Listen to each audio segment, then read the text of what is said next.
G'day guys, welcome to another live stream.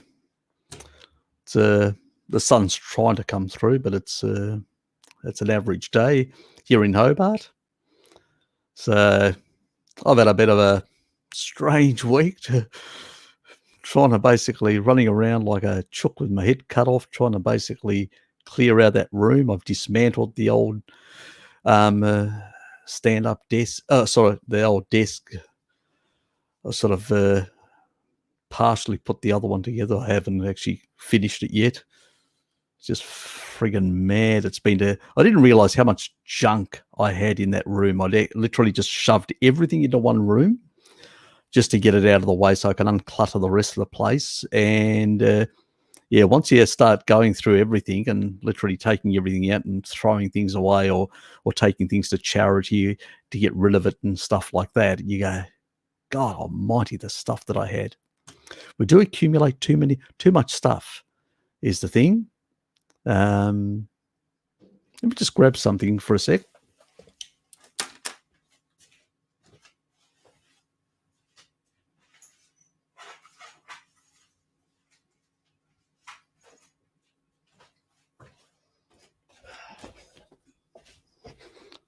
I'll show this after. It's just to basically have a bit of fun with Harry doing naughty things. So, but I'll get into that soon in that regard. G'day, Lukey. Now today's program is going to be a bit of a tight one. Only about 2.5 hours. Unlike my regular ones, that can go for multiple hours. So we'll stick to that because I have to be somewhere else. It's easy as that. Thanks. I've noticed there's quite a few people that do want to do that. So I was surprised. I did say that I was thinking about doing it this week, but I didn't have a chance because I was just so busy trying to finish, and I still haven't completely emptied everything out or finished. So I'm getting there, nearly there. So I'm trying to organize also a tip run to get rid of the old washing machine, the old table, and a number of other things that are piling out outside my place that need to be taken to the tip. So that's going to be sort of priority sometime either next week, depending on when my brother Sean can bring around the ute. You do need something to carry things with, especially things like that, bulky things as they're called. But anyway, that's a different thing. Well, good to have you here. I hope you enjoy the program, and I hope you enjoy some of my other material. Just check out, go through and see what you like and all that.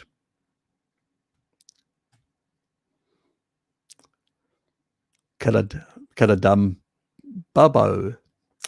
Interesting name. Everybody comes up with an interesting name. I think they're like the tongue twisters. They know that I have a problem with long names, tongue twisters, and so yeah, you like to work on me. Fair enough.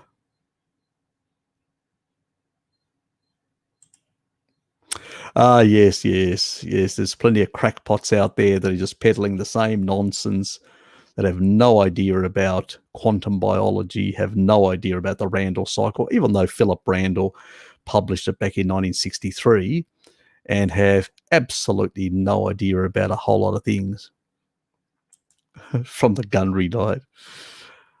Yes. He contradicts himself so much, and he's hostile to basically dairy. I mean, if you've got leaky gut, I can understand. And the other thing is, he seems to ignore that raw dairy actually binds lectins and deals with LPS as well. It's the lactoferrin in there. It's the thing that actually provided us with that protection in the past. That's why we didn't have those gut problems. We've basically deranged and changed and altered our foods to such a level. Plus, we've increased the deuterium content, which damages our mitochondria. Following me and Bart, you'll learn a lot about this sort of thing, deuterium, light, the redox potential of your mitochondria and a lot of other things that are really at the heart of how our body, our physiology works. Following those other crackpots out there, they use reductionism. The body is a complex. Reductionism can help to explain, enzymatic processes. So, enzymes catalyzing, catalytic processes of, breaking down things and putting things together and all that. That's a good thing, as, in a book to explain part of physiology in a reductionist way. But you can't actually from there extrapolate a whole lot of ideas. That's when it's very dangerous, because the body interacts in complex ways. And this is what these people ignore.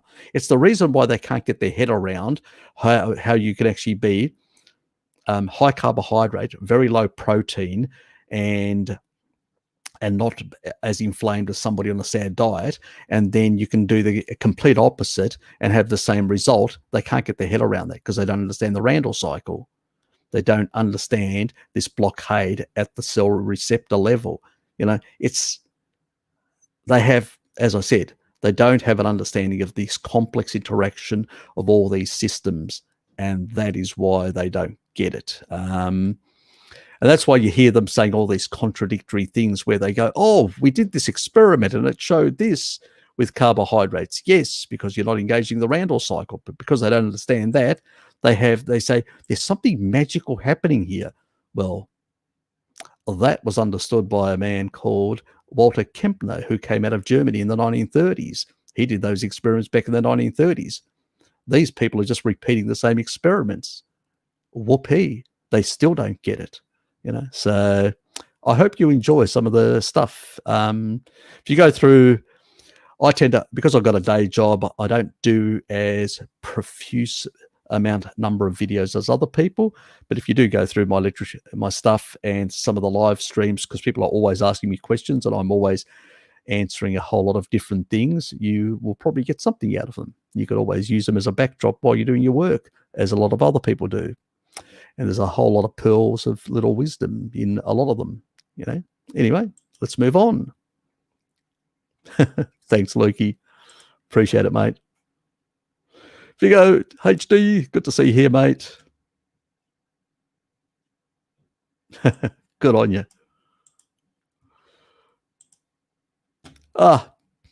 Shell, it's always a pleasure to have you here. Yes, I am. Well, I'm Greek Australian, so I was born in Australia, in Tasmania to be more precise, but dad and mum come from the west coast of Greece, so central west coast. I think Athens, just on the same latitude in a westerly direction to the west coast. So yes, it's a nice place there. I did enjoy I did my high school there, so I'm fluent, bilingual, and yes, I can even read philosophy and science and a whole lot of other things in Greek as well. So I'm quite well read in both languages.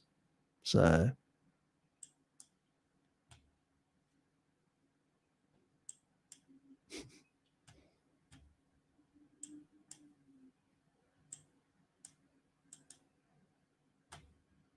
γεια σου. Χάρηκα που ήρθες στο κανάλι μου.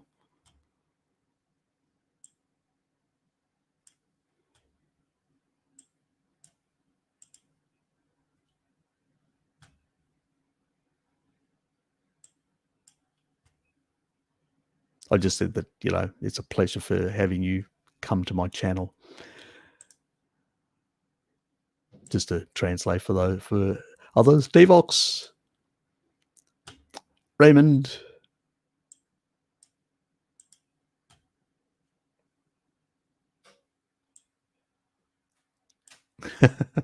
Thanks, Shell. Good to see you here, Phoenix compilation. Yes, give me something to suck on. Is that my baby talk?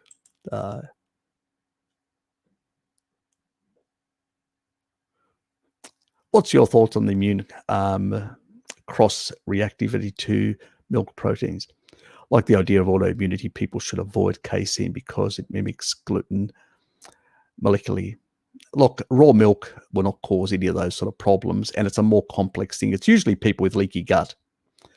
Leaky gut, when people have got leaky gut because of underlying, bad diets and stuff like that, I usually say to people, avoid dairy, just really go back to meats, bone broths, vitamin D, very important for the tight junctions, rebuild those mucosal layers, a B vitamin complex for 3 months, and try and get a B vitamin complex that has the lowest pantothenic acid, because we do store it, and too much of it can cause insomnia and can cause other issues. So we've got to be very careful.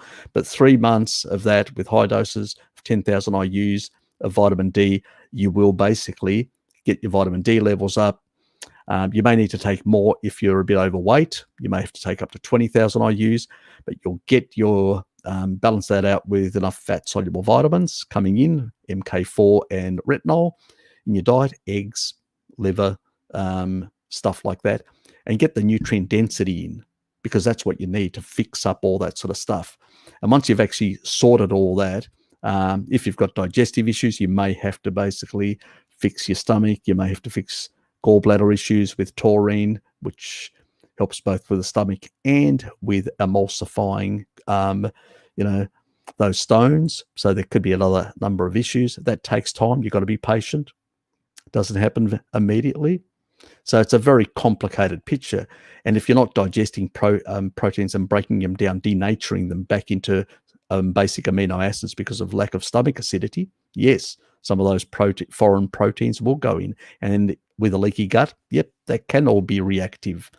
But that's because we're already deranged and damaged, and we're reacting to all sorts of things, So we got to fix things, and then we sort of can come back, bring our bodies back in that regard. But vitamin D is very important for autoimmunity. There are thousands and thousands and thousands of studies with strong associations of vitamin D and immunity. Now, a lot of researchers will say, oh, there isn't. And their argument is because a lot of those studies are based on very low doses, which is just enough to deal with rickets, like 800 to 1,000 IUs. Too little. I mean, just sitting in the sun with a fair skin for a small amount of time, you will basically get 10,000 IUs. So it's just absolute bullshit, what they're actually saying. So the critical part is that the body needs to heal, and then it's much better in its functioning. The more animal foods you eat, the more you increase the better functioning of the stomach. And as the stomach functions better, it actually breaks down things much more efficiently. And as a consequence, I mean, cooking also plays a role. Cooking animal foods helps break down the food much easier in that regard. Some people swear by raw, and the reason for that is because of some of the enzymes that are there.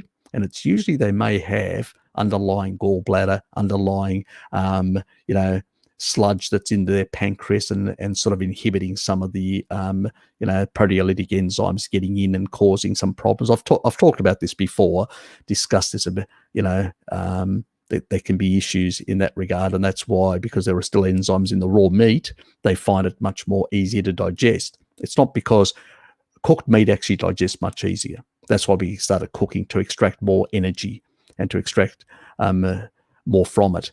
But on the other side, if you've still got issues, raw meat can easily be on the enzymatic side. So it usually tells me if somebody's can do raw better than cooked, I'm going, they're not. They got a pancreas issue. There's probably sludge that inhibiting, or some other underlying issue that comes from the old diet that they were on, damaged, they may have got to a diabetic stage or whatever and done too much damage and caused too much fibrosis in the liver. That I would then recommend people high doses of alpha lipoic acid, as you know, for all fibrotic sort of situations. And pretty much also there's a more expensive option, which is Cerule, which is a product that Bart sort of sells, which is, for stem cell things. That's another option, but I would combine that also with taurine. If you can't afford Cerule, then stick to taurine and stick to basically, which is a cheap amino acid, sulfur amino acid you can buy, combined with alpha lipoic acid in high doses to really fix things inside those, because it's basically alpha lipoic acid is a master electron donor. So it's just going to add a whole lot of electrons to all these, cells that are basically damaged in some way and have actually had some level of oxidation. That means they've lost an electron. So you basically need that sort of stuff. So it depends on your circumstances very much. As you know, Lukey, we've discussed this before, but people seem to, like the old reductionist sort of thing, oh, it's causing this problem. No, it doesn't. If the proteins are basically denatured in your stomach sufficiently and broken down to the basic amino acids, it's completely irrelevant. They'll be taken in by the body and rebuilt by the enzymes to whatever tissue or component, or combined with other substances to provide for neurotransmitters and whatever else. That's how the body's always worked. So it's pretty much irrelevant. Sorry for the long-winded question, but autoimmunity is a sort of a systemic. It's an inflammatory condition. That's what it is. And it's usually from poor diet, lack of sleep, and a lot of other things in combination, and underlying, oxidative stress that's in the body for a number of reasons. And that's why there are so many variations. But yes, good nutrition, as I say, the old saying, sun, salt, and meat, SSM, will eventually get you there. And with a few supplemental biohacks, as I said, drop me a line whenever you want to, and give me a bit of a background on yourself. G'day, Phoenix Compilation. And thanks for that email. I'm still thinking about it. I'm looking at what options. Not all options are actually engaged at the moment on the channel. So I'm still waiting on sort of the next couple of weeks for YouTube to engage all the things, then test out some of the stuff and see how I want to sort of go around about this stuff. So I haven't really decided yet. And the other thing is I will add you as well to the moderators. So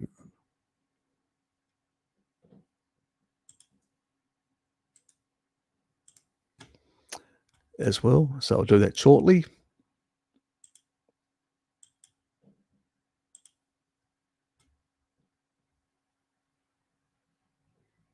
Γεια σου, Μάνι. Manoli.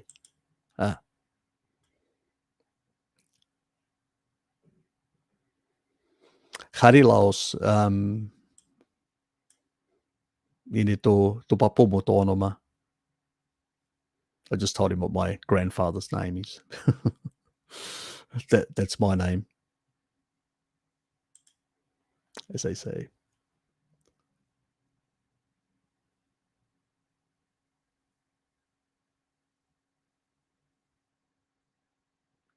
Yeah. Look, when it comes to all these sort of diseases, a species-appropriate diet does help, but at the same time, how quick it helps is also, I've done a video on cancer, but also deuterium as well. You've got to get the deuterium levels down, because you've got to get the electron, you got to get the senolytics to get rid of the senescent cells. You've got to basically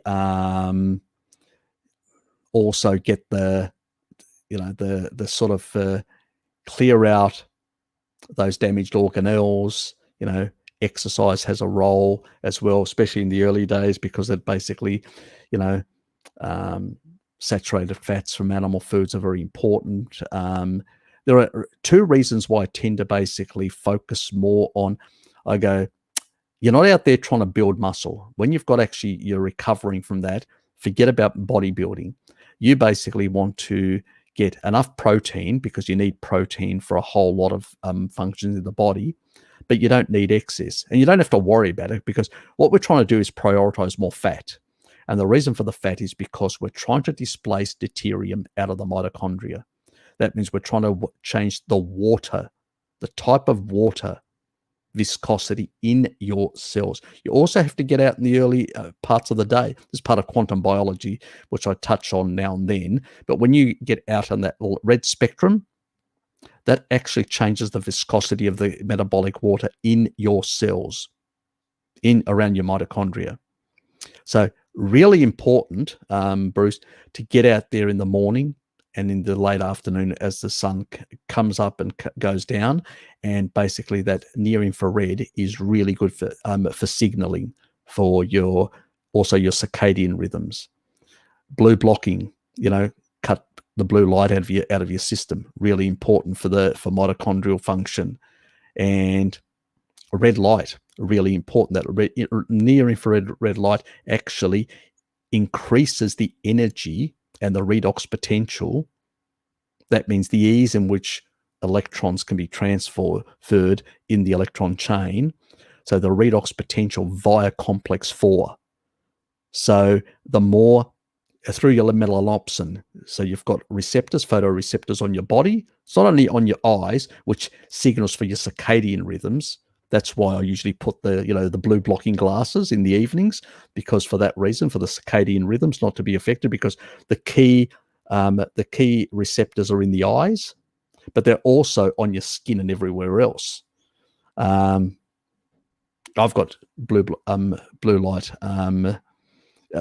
blocking lights in my place and all that. And also in the evening, once I've finished and I sit down, I've got the red light. I turn all the other orange lights off, and that is basically what that near infrared. That's what happens when you're on the dark side of the planet as it's rotating, So, and you're not in the daytime, but in the nighttime.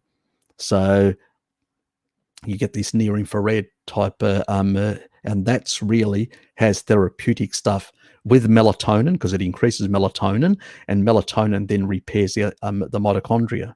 Something that a lot of people don't realize what melatonin does. And that's why when you're on a ketogenic or carnivore diet, you tend to sleep less over time. You realize, I'm sleeping less. Well, you don't need as much sleep. Where other people may need 7 or 8 hours to repair, you may be you've got less. I tend to sleep now 6.5 to 7 hours. Why? Because I don't have as much to repair. So there is that difference in that regard. We're still aging. I mean, our cells are still dividing, and we're still aging. We can't stop that. But what we can do is actually improve our health span. That means how healthy we are into old age. That's the important part of it. So, I mean, my young sister, she had a birthday today. So she's basically the same age as me. And I usually give her a hard time. I sort of poke fun at her. I call it, we're twins, for about 3.5 weeks. We're twins, and I just give her a hard time, as you do, as brothers do. So she takes it on the chin pretty well.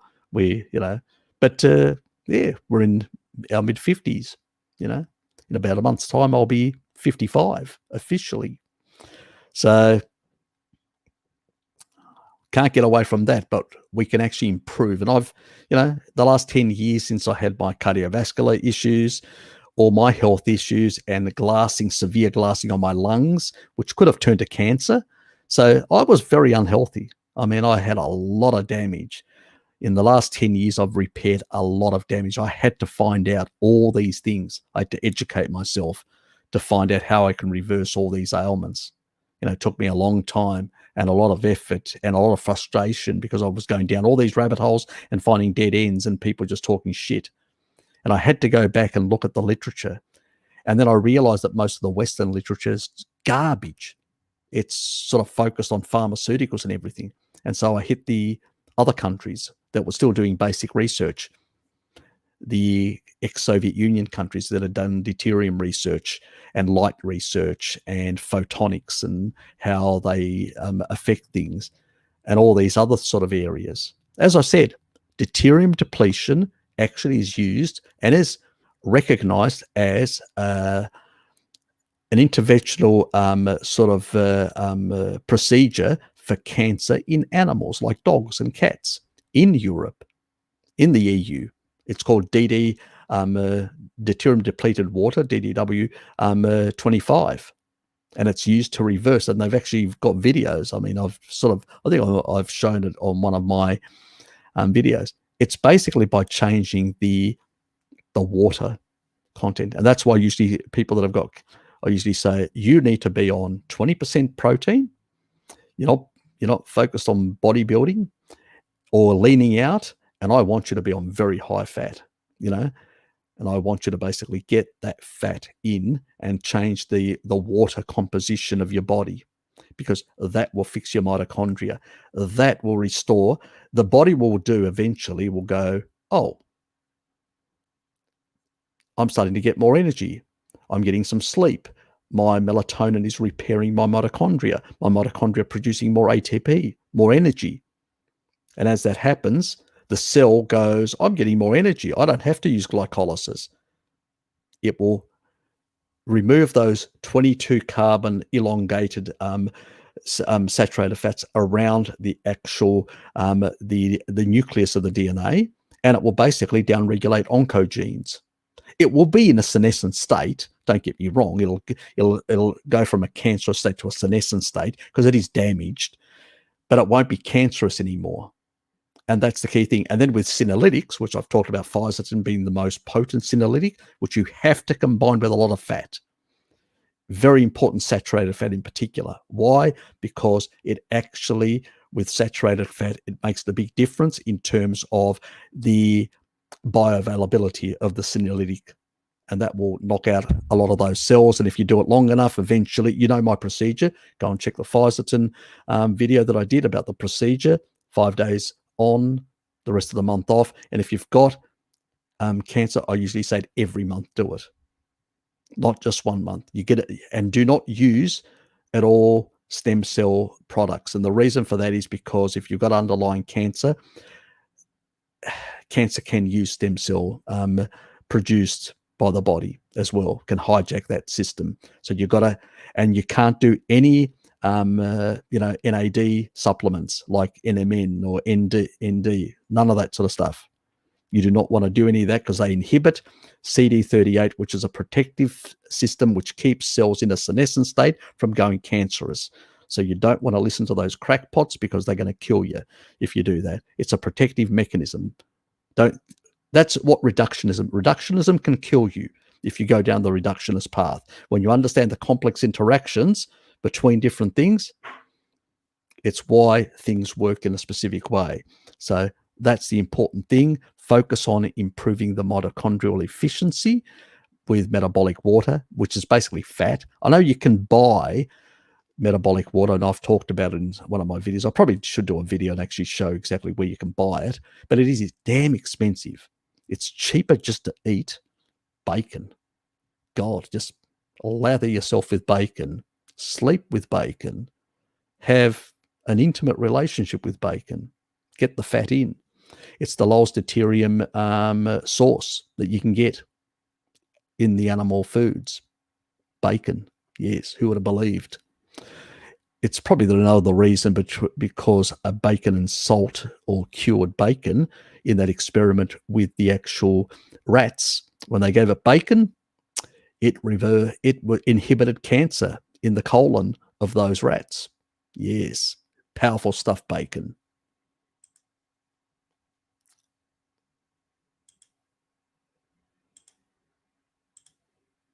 But get foraged bacon, not the other stuff which they feed crap to. Can you bring up iHerb screen and show what you recommend as MK? Okay, can do. Oops. What is this doing? God almighty. I need to get the other monitor. This is always causing me issues. I don't know why. That's the one.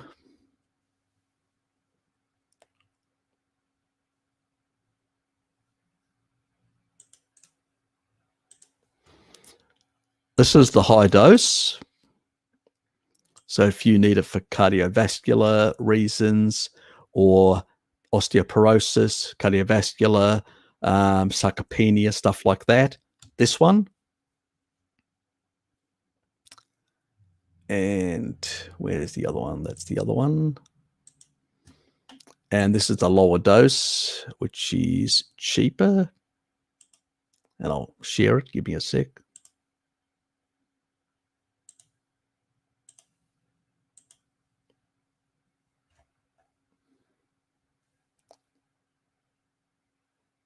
Why isn't that sharing? Ah. Anyway, that took a while. So the Advanced Orthomolecular Research, they've got this really good product, Peak. And this is high-dose menaquinone 4, which is the animal form. And it's pretty much each capsule is 15 milligrams of this. So they say it's phylloquinine. Yes, I always struggle with these words, as you guys know. And basically, that's what the bacteria and your liver will convert to menaquinone 4. Now, when it comes to MK7, which you get in natto and stuff like that, about a third of the population can't even convert that stuff. So it's a waste of money. Never buy it because you don't know your genetics in that regard. And this is pretty good. It doesn't have any other stuff that's really problematic in there. That's the high dose one. And this is the one that I used to do for a number of years for my cardiovascular decalcifying thing, which takes, because menaquinone 4 is the only one that affects directly the DNA and actually removes calcium from soft tissue. None of the others do. So it's the animal form. It's the one we should naturally consume. It's in most animal foods. It's very high in, it's basically 100% in eggs, 100% in liver and other organ meats and meats. Muscle meats tend to have very little. It's more the organ meats that have most of it. The brain has quite a bit. So if you eat a brain of an animal, like a, like a lamb's brain, yep, that's got good levels of menaquinone 4. It does get past the blood-brain barrier, and it's really good for the brain function for a lot of things. I've discussed them before. I'm not going to go over them the same. This one is the other one that I usually get because it's cheaper. They use a bovine gelatin capsule. I know some people get concerned about silicon dioxide. There's so little. It's a non-issue, really. I've looked at the research. I only get concerned with large amounts, and usually that can be excreted pretty well. Most minerals, if you've got a gallbladder issue, like vegans and vegetarians have, because they eat species inappropriate foods, it's the old thing, use it or lose it. The gallbladder doesn't work because it's not excreting bile to deal with the fats, because you're not eating a lot of fats, and eventually it hardens in there, and then doesn't function properly. But without bile, you can't actually excrete minerals. This is why those cockwombles tend to end up with metal toxicity. It's because they can't get rid of it.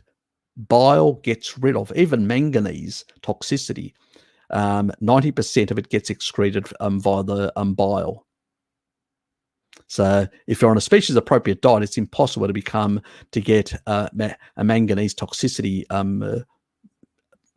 symptoms, unless you've got a gallbladder problem or a pancreas problem, one of the two. Anyway, because they're all connected. Yeah, so this is the one that I usually get nowadays. Occasionally, so you can get, because it's got 100. See, this has got 90 capsules, but it is 3 times the dose, and that is a third of the dose. But you can actually get a more affordable one, like with 60 capsules. See, that's 100, and that's 3 times the capsules. This is slightly more expensive, but also a cheaper option. It's just slightly more expensive if people just want to get 60 capsules a pop, where they have it occasionally, because they're actually getting also the cheeses that have got the highest amount is Brie, Camembert, and Gouda. There's a couple of the others as well, but they tend to have the highest amount of menoquinone 4. So if you're getting a bit of that and you're occasionally having, 1 or 2 of these, I usually have like one every second day, just to get my menoquinone levels up, because I'm still dealing with some issues. But yeah, so that's pretty much it. Did I actually put the other one in there? I can't even remember. I put the orthomolecular, but I didn't put the other one in. I better put the other one in as well in the chat before I forget. That's the other one, the animal form. So there's a number of things. I mean, if you were actually to eat a bird, the muscle meat of birds, of all the descendants of dinosaurs, basically, are the ones that have the highest level of menoquinone 4. So chicken, turkey, goose, ducks, they all have high menoquinone. Also the ostrich and emu. So if you're consuming, and even emu, and that's why eggs are very good sources of MK4 as well. So anyway.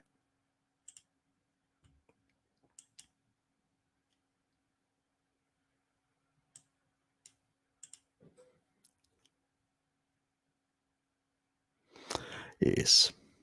Yeah, it's it's always, there's always things that came. I mean, I had a situation myself just this week. Mira was hit by an old lady on a motorbike, knocked her over, and she scraped herself in a number of places, got a bit of injury, and she ended up with septicemia, which happened to me about 13 years ago. And I said to her, she actually described the symptoms of what happened to her, and I said, "You got sepsis." I told her to go immediately to a pharmacy, and I said, go to a female pharmacist so you can actually, you feel more comfortable to basically show all your trauma, and get her to inject you with an injectable antisepsis antibiotic, which she did, and then she took some tablets, and the next day she felt much better. And after, now it's been about 4th day today, or 3rd day was yesterday. She's really feeling, she's back to normal. Fever's gone away. Now we'll just have to get the vitamin D up. She's doing the vitamin D, but we'll have to get the probiotics back in and all that to help get I made sure she was taking high dose of vitamin D to protect some of the beneficial bacteria. Now we just have to get back some of that probiotics back, and she'll be back to normal. So yeah, more hassles, but luckily she's fine. She didn't really get severely injured, which was the main thing. And she didn't want to go to the hospital because it's a nightmare over there in Bali at the moment. It's just crazy with COVID in the hospitals. It's just mad. Yes.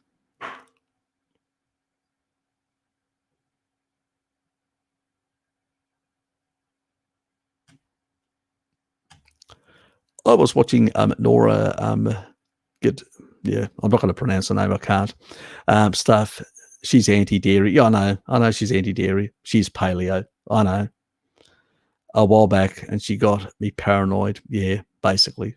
Look, if dairy was a problem, we would have had problems with dairy years ago. It's not. It's never has been. The Maasai consume raw dairy. The problem is, what we've done to dairy is we've destroyed its protective, the lactoferrin and a number of other peptides that are in there. We've removed a lot of those beneficial things. And then,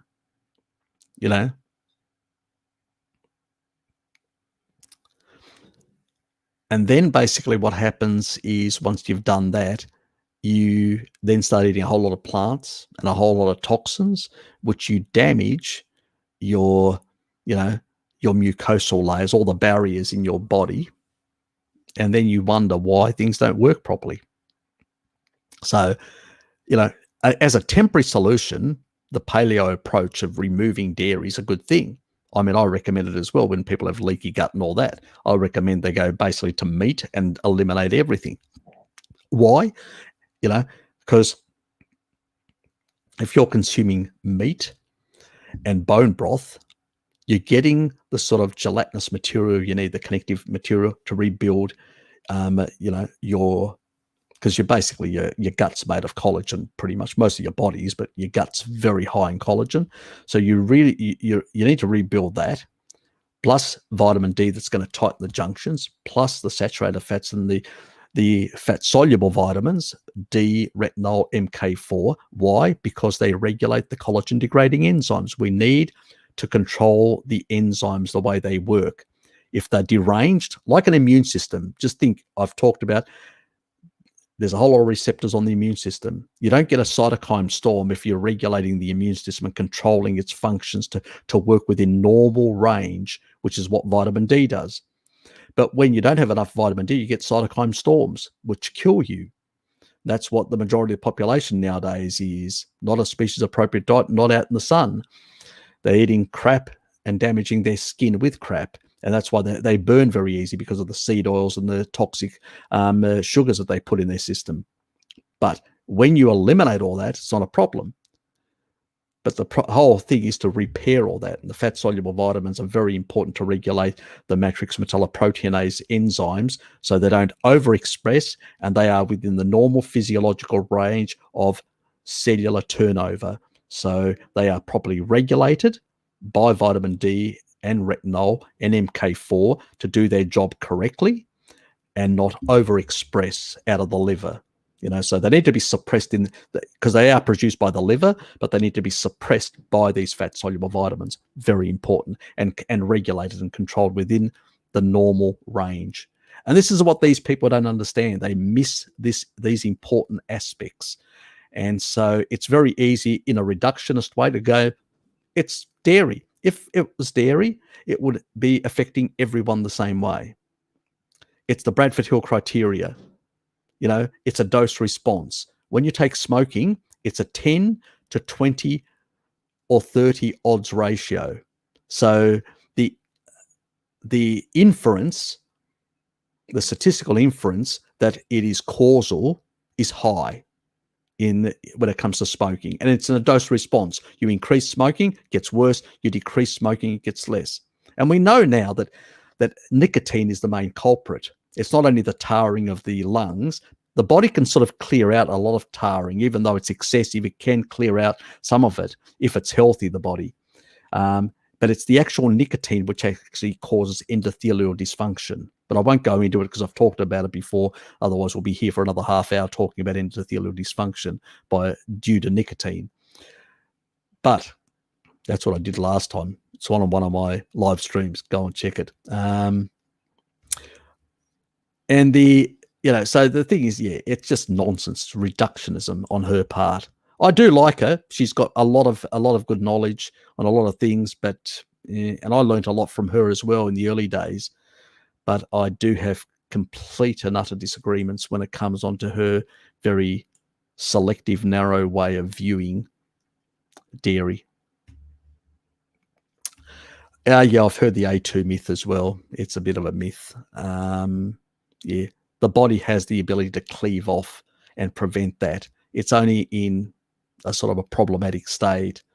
It's a video to be made. I'll hold off by giving too much away. Figo HD, you know me. That is for another video in another folder. Too many folders and too many videos to make. Yes, I know.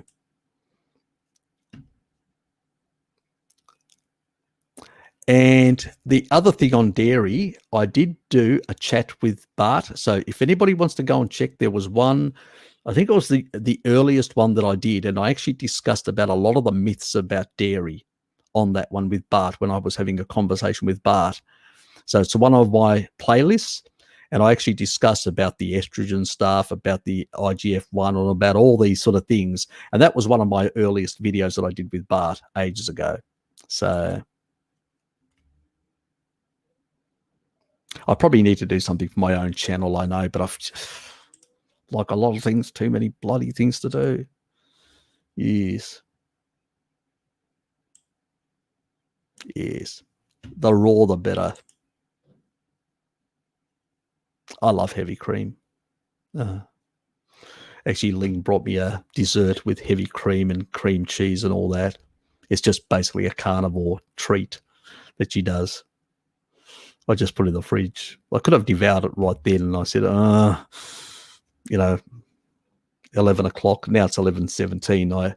I don't break my fast until after 11, or my time-restricted feeding, to be more precise. Oh, God. Got to control that thing. Yes, but the thing is, it's only will accumulate in the body of somebody who's got a gallbladder issue, Dylan. What I said earlier.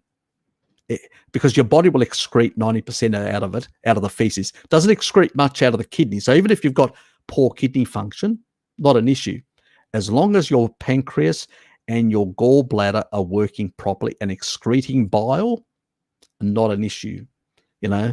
So you'll know, because basically you'll have, floaters and stuff like that, and you'll have pain around the bottom of your rib cage when you eat, because you can't digest things properly, and then you've got a bile issue, and that means you can't eliminate, metals. And that's when I usually say to people, under those circumstances, do not eat anything which is like animal foods, which are mineral, like crustaceans, oysters, mussels, anything like that. Stick just to steak only.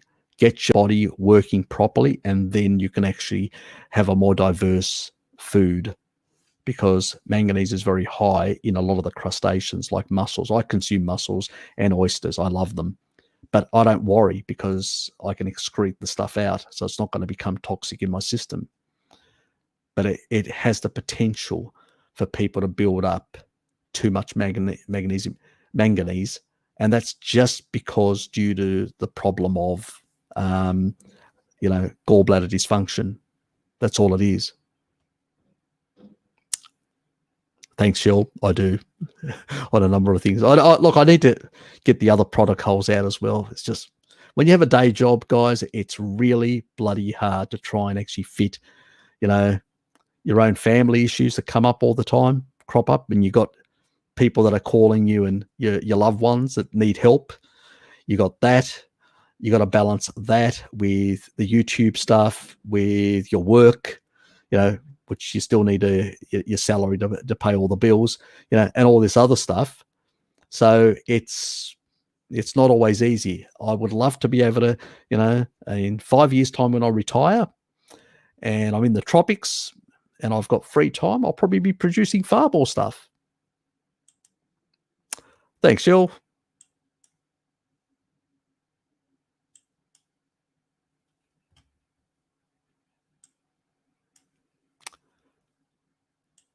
Thanks, Lucky.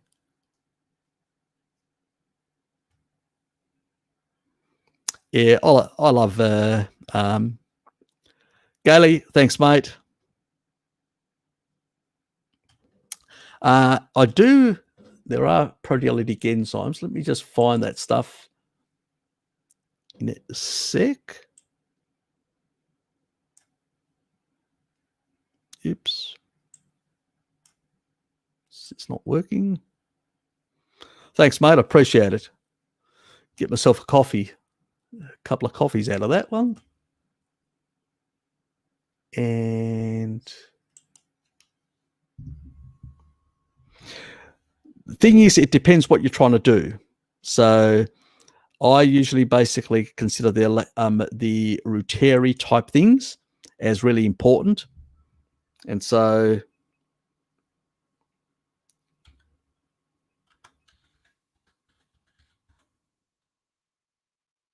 Oops.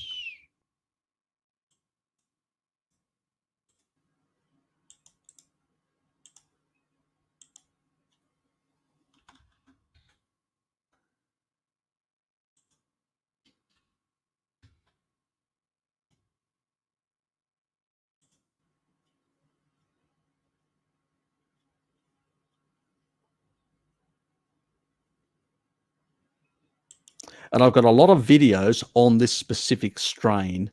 It comes out of Sweden. This is the only company that produces it, no other company in the world.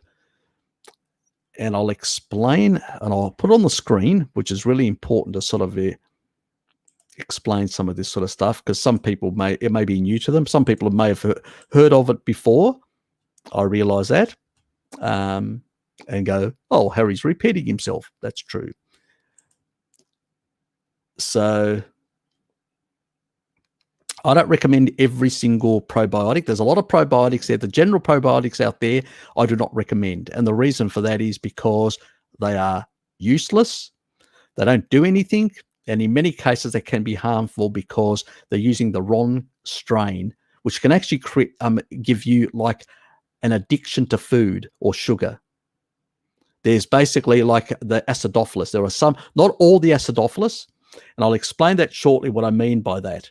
So this is the one which is really good for gut health, and it actually also kills off C. diff and stuff like that. So it's really good in clearing out the pathogens, or putting them, or let's say this one puts the leg on the throat of the pathogenic bacteria, which is a real good thing, and it's been shown with research to do that. They've got another one here, which is the gum and teeth one, which actually improves the oral microbiome as well. And I'll put that in the actual stream in that regard. That's the one there. So this is the important thing that we need to remember. Lactobacillus reuteri is a family. So when you hear somebody saying Lactobacillus acidophilus or Lactobacillus reuteri or Lactobacillus whatever, or bifidobacterial or that, all these are a family of many strains. These are the strains. So as you can see, I'll zoom in a bit so it makes sense.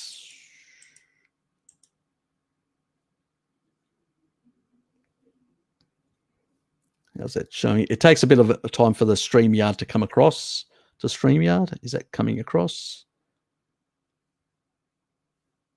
Nearly there. Okay. And I'll let StreamYard get it first because it takes a while with StreamYard. It's a bit fickly. Go on, stop. Okay, so it's not stopped yet.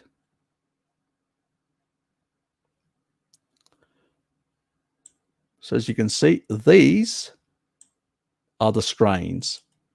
DSM 17938. That's one of the better ones for C. diff and stuff like that. This one also helps, and a number of other conditions. So it's the actual strains that are important. It's like, for instance, I have a strain that I've used before, which is a H. pylori. Now you would say H. pylori? Are you mad, Harry? No. Metaflor is a H. pylori that I also use, and Metaflor H. pylori actually is really good against dysentery. So dysentery and a number of other waterborne type diseases can be dealt with. So when I was in the tropics, I made sure that I actually put the Metaflor in my system. It was really important. And these are, all the lactobacillus are acid loving. They are the best. They're the ones that glyphosate, because it has an antibiotic effect, and antibiotics and other things decimate. It's the stuff when you go out of your birth canal of your mother, that's the stuff you get. All these beneficial bacteria, the lactobacillus ones from your mother. And then we eat inappropriate things, and we misuse and overuse basically antibiotics. We also we avoid the sun like the plague, which we don't get enough vitamin D, and not enough vitamin D these guys really love vitamin D. If you don't give them vitamin D and feed them, they die out, they reduce, and they can be eliminated by other more opportunistic and better surviving bacteria, unfortunately. And this is what we've done. We've avoided the sun, and we've eaten species inappropriate foods, and we've decimated the lactobacillus strains in our body. It's the reason why we can't tolerate dairy, why we can't tolerate a lot of things, and why we have guts that are in such a mess because of that. This one really helps. This one helps to basically really just, eliminate a lot of the nasties. And then basically taking a vitamin D to basically support these beneficial bacteria. And then also the lactobacillus actually produce all of the B vitamins as well. And so it's really important to support them with a B complex for 3 months to rebuild their numbers. And then you want to remove it because you'll produce too much. You don't need any more. So 3 months is the go with a B complex 50, and you have to find one that is all 50, 50, 50, 50, and the pantothenic acid must be lower. And the reason for that is because it does store. And I've done a video on Bart's channel on the storage capacity of pantothenic acid. I know that most of the crackpots out there will say it doesn't, but I've shown research that was done, mechanistic research in the past, ignored completely by researchers up until now because they don't know about it. It's like a lot of the good research that's been done in the past about a number of other things that never get cited. If something doesn't get cited, it pretty much is ignored. You have to really go hunting for these things. I really went on a hunt when I had my cardiovascular issues. I had to find out. I'm a bit manic when it comes to those sort of things, in searching for things. So really important. I appreciate the donation. Thank you. And, that's right. Well, I should actually put up the Metafloor one. Give me a sec. That I talked about it. I mind. Let me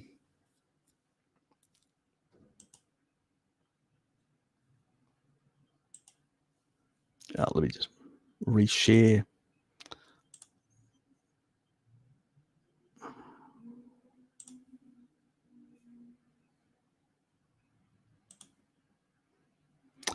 Oh, don't do that to me now.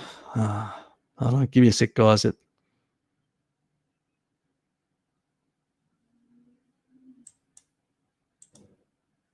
Okay, now it's working.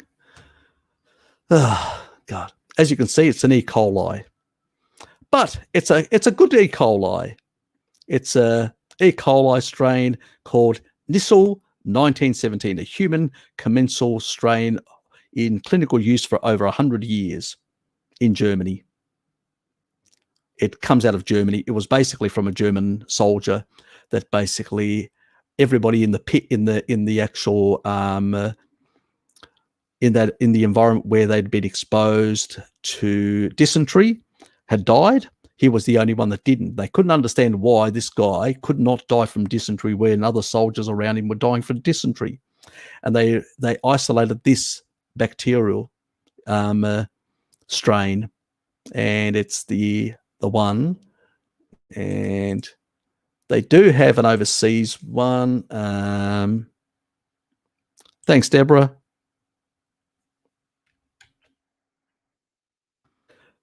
Oops, no, I'm putting that other one again, aren't I?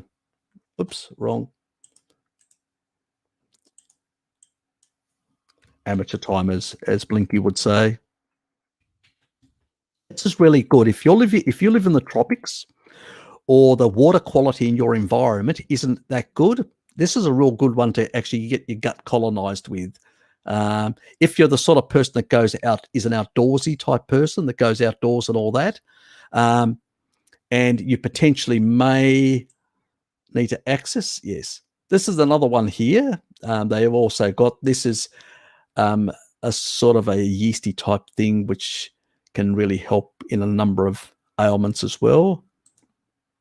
As you can see, that's all German writing on there. That is an enteric capsule, so it can get through the gut, the stomach acid, so, and colonize the gut, because that's what we want.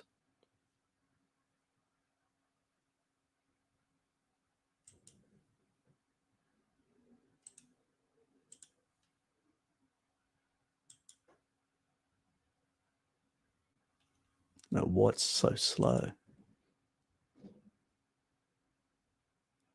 And just go to the frequently asked questions. They do. If you Google that name, you will find. I think it's on the. Is it the site map?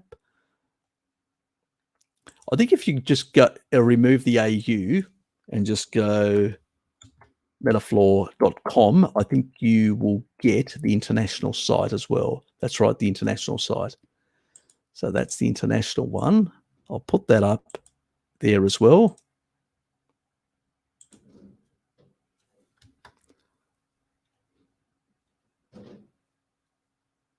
So it is a German product. So this is their worldwide thing. So they've got Germany, Canada, Finland, and Australia.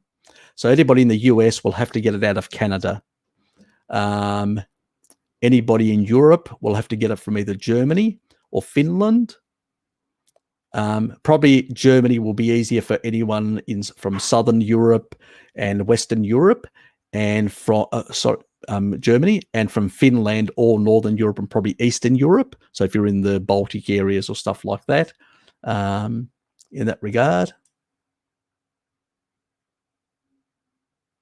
So for a lot of things like, colonization of prophylaxis, diarrhea and constipation, ulcerative colitis, Crohn's disease, irritable bowel, and other diseases regarding to, because it does take out a lot of the pathogens and issues. It does help together with the other one. I do a combination, and I can tell you because I used to have a lot of gut issues, and I used to be constantly at the doctor's, constantly basically having to have, I had some of the worst, I had 1 year where I had some of the worst sick leave in the whole of my work area. Luckily, they needed me more than I needed them. In a sense, I'm a good operator, that I was able to get away with it. But I was really, even I had chats with my manager and all that, but I had gut problems. And I tell you, these two saved my bloody life. They really cleared out my gut, again, with the B vitamins, the vitamin D, and the carnivore diet in combination, really eating a more meat-heavy diet. As I shifted away from plants and more to animal products, I started getting better and better and better. So that is...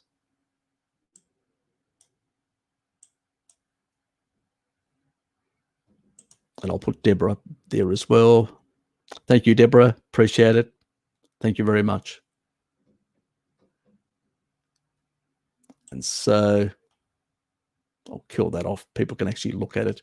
They've got the international one, which is the one that then you can actually pick up your country one. I should have put that up first. I don't know why the Australian one is so damn slow. Oh, God, it annoys me. Maybe a lot of you Australians are on there at the moment.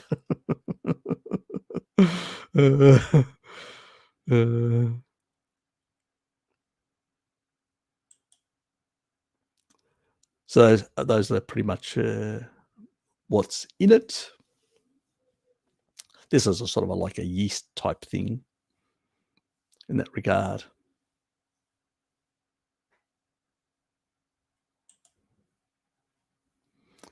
And so it basically says probiotic. It's a yeast cells batch, releases, about 2.5 billion, colonizing, forming that. It helps with diarrhea, often gastrointestinal disorders and stuff like that. It's really good for diarrhea, actually. It's one of the really good. But the problem is it doesn't colonize. It just goes through you. So it basically, it helps in that regard. Requires refrigeration. It does. I always, you've got to find a source that, I found I've got a pharmacy just down the road here that actually provides both of these products for me in North Hobart. So it's the pharmacy next to the actual, anybody that knows North Hobart, it's the pharmacy that's actually next to the bus stop. It's that one in North Hobart. And they actually have these products. They usually have this one. They do have the Metafloor sometimes, but sometimes they have to order it in. So it's a bit of a problem. So you don't have to necessarily, if you wanted them, you can actually get it a bit faster. It is pricier in Hobart. It's probably cheaper to get it online. I'll leave that up to you, what you want to do as people in the Hobart area. But now you know where to get it in the local area.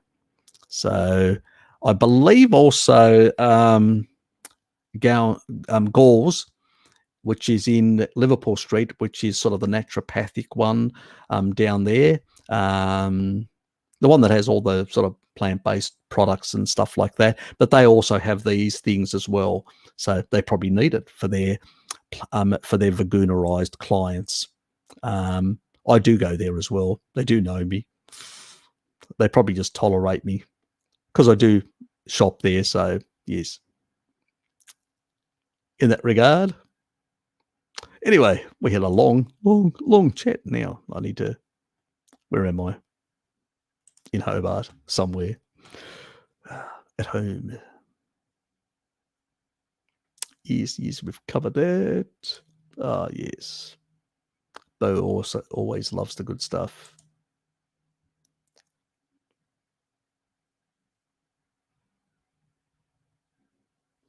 No,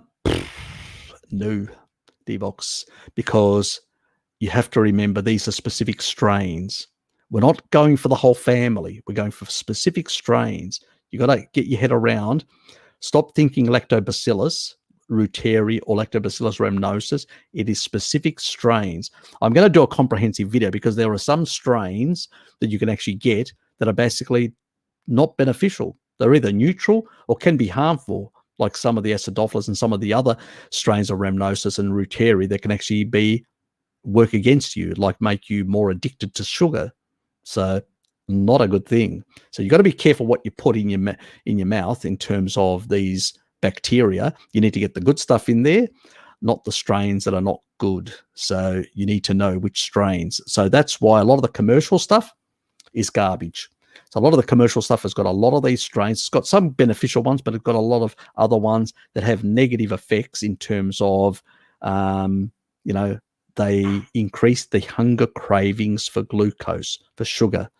You don't want those in your system. That's what a carnivore diet tends to basically not support, and they tend to die off. It's a better thing. You don't want the addictions. So yeah, look, you'll have to try and search to try and find them some other way.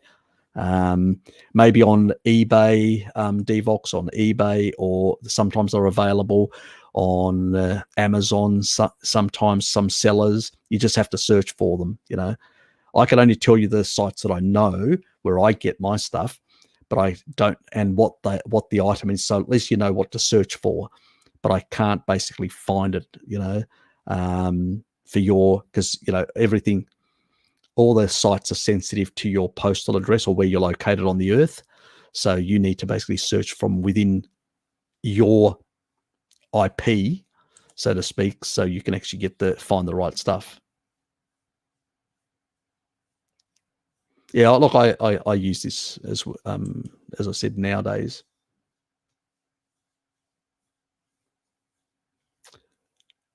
Yeah, probably. That's a good call. Yes, it definitely does help in that regard. It also, vitamin D and vitamin K2 help with better, and retinol to some extent, help with better homeostasis of minerals, and particular calcium as well. So, yep, very important in that regard. So I would definitely not neglect the minoquinone 4, very important. Vitamin D actually brings it in, but you need minoquinone 4 to direct it to where it goes. So retinol and vitamin D activate a number of the enzymes. They are cofactors in these enzymes, like the osteocalcin type enzymes. But at the end of the day, you still need something to direct and regulate these important bone building enzymes, and that is minoquinone 4. Also, genetic transcription only can be done when it comes to bone remodeling, and a lot of tissue remodeling can only be done, in particular bone remodeling, by menaquinone 4. It directly influences the DNA. So, yeah, it's really important in that regard. You've got to get in your diet. Critical. The body, it doesn't seem to be an upper limit on toxicity. You can, and the funny thing is, everybody talks about MK7, the natto one, the plant-based shit that a third of the population can't even convert. And it remains resident in your system. They say, oh, it's fantastic. It stays in your system for so long. Nothing's supposed to stay in your system, not even vitamin D. It gets stored. If it's not being stored, you've got a liver problem.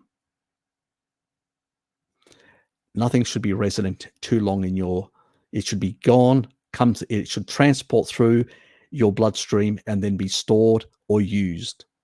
That's what it's supposed to do. When you take up menaquinone 4, if after half an hour there's none in the bloodstream, hardly any that can be detected, it is taken up so quickly and nothing's coming out in the feces or the urine.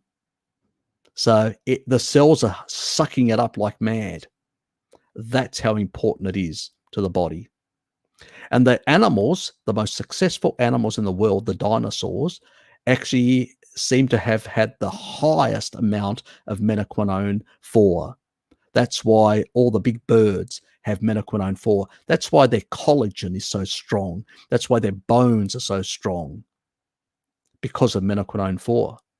And that is why the concentration in birds is so big. And that's why their collagen, birds are, you look at the collagen of birds, even any bird, it is their legs, their muscle skeletal is top notch, and that's why dinosaurs were such ferocious creatures. Their bones were massive and strong. Menaquinone 4. They had this is obviously speculation, but it stands to reason. When you look at all the descendants of the dinosaurs, all the birds, they have very high levels of menaquinone 4. Not surprising. So the animals with the strongest bones when you look at the animal kingdom, tend to be, or the ones that have got very high levels of collagen, where the collagen fibers are so tightly bound and very dense, the density is very high, is animals that have very high menaquinone 4. So you want really strong bones, really, really, really good, what is called, bone matrix, which is the collagen, but in a very good structure. So, because basically bone is mineralized collagen. That's what it is. That's what bone is. And so but in order, if the collagen isn't structured well or damaged or not functional properly, what happens is it can actually, like chalk, can snap. Got it? So minerals don't make bone strong. It's the collagen. Minerals, what they do is they basically make it firm. They give it, like, you could say, impact strength, or that sort of. But remember, when you're a child, you've only got really collagen, not a lot of mineralization, and the bones of kids are really flexible. They can climb up walls really easy and all that sort of stuff because they're so flexible. So thanks, Kitty. So you can actually buy it from the US. Yep, the Metafloor. Yep, great. That's good news. So very important nutrient that we've really neglected, or people really play down because they want to sell supplements of MK7 pretty much. And it's also very hard to make profit on MK4 because it's really hard to extract and get out of animal sources or other sources, and it's really hard. They usually do it in bacterial vats nowadays. That's why they call it vegan friendly, because they actually get the bacteria to convert it in big vats. So that's how they get it nowadays. In the past, it was much more expensive. That's why you couldn't find any supplements of that sort. But at the end, you don't really need to supplement. I usually have them there because it's my lazy, and because I'm also dealing with some issues like the scarring, it's actually gone down quite a bit. I've got very little of that sort of stuff in my left lung now, compared to what I had 10 years ago, but I'm still working on all that sort of stuff. But it's really important that you guys realize that these are very important things, and they're very highly concentrated in animal foods. I think I've shown a bit of a list in one of my live streams. I know I need to make a video, an actual proper video, outlining all the sources about these things. So, yeah. At some point. G'day, Neff. Too many things and not enough time, mate. 12 hours in 7-meter high seas. Bloody hell, mate. You're having fun. Still feeling the waves. Actually, I crossed Bass Strait once when I was a youngster, because I knew I used to be the State Secretary of the Australian Peace Committee in Hobart, in Tasmania. And as a youngster, and one of the unions, the Seamen's Union, was affiliated to the actual organisation, so I could get free rides over with the ships out of Hobart. This was years ago. This is back in the 80s, when air travel, domestic air travel, was still expensive in Australia. And I used to get across, and we were going across on I can't remember now which one. It was one of the boats out of Hobart. It wasn't, because I have gone over with the old Empress of Australia out of Devonport, but this one was actually, I can't remember, it was either the Seaway Melbourne or Seaway Hobart. And we were halfway across the Bass Strait, and I can tell you, the guy's retired now that actually I got on. He knew me, who was a delegate at the time, and we went across, and there was so much waves in the Bass Strait, because there's a lot, and it was rough as. Yes, that guy for the able Tasman. Yeah, I felt like an able Tasman, and much higher. I mean, the ship just was rising like mad and coming down like mad. I don't get seasick, which is a good thing, luckily. But I can tell you, I woke up because the back part, one of the rear door, one of the latches had come loose, and they were literally just panicking, running like mad at the back, trying to sort it out. I sort of was blasé about it. I found out about it after, why everybody was running like a mad chook. And I was actually just coming out of the room, and one of the actual junior officers came past, and he goes, "You stay there." He kept going with the rest of the crew in the back to find out what the hell was going on. So I just said, I looked and I go, do I really want to stay in the room? So I just got out of the bunk area, and I just went down to the mess hall, and there was only the cook there and another guy, and he actually asked me, "What do you want to eat?" And so he just gave me some food and some kibble and some meat and stuff like that. At the time, that's what what do you expect? Not a pleasure cruise. Yeah. So I've had that experience in really rough weather, where you're just literally going off the waves like that. It's just mad as. Probably the only experience I've had on a yacht where I've actually, I was sort of, under the supervision of the captain, let me just say this, for the Marine Authority. I was basically navigating the yacht. That was a really interesting experience as well. So, yes. Anyway, that was a long time ago. A very long time ago. God, what is it now? Nearly 30 years ago. Shit. He had. Oh, believe me, I have a lot of fun. That sort of environment. As long as you've got a good constitution, you're fine. I'm a vitamin supply. Ingredients are getting extracted extra virgin olive oil, vegetarian, non starch, blah blah blah. Is that one of your vitamin? Try and move away from supplements. Use supplements to fix deficiencies, but they are high in deuterium, so you don't want to be consuming a shitload of supplements, including the protein supplements are the worst. They got very low bioavailability. Like plants, they've got about 17% utilization. Animal foods are the only ones that have very high utilization, like eggs, nearly 50%. Meats are double the supplements. So you're going to get better muscle protein synthesis and you're going to get better quality muscle development. So yes, just keep that in mind. Very important. I've done a lot of videos on it. I've discussed the whole issue on leucine's important to muscle protein synthesis and a number of other things. Do check out some of my other videos.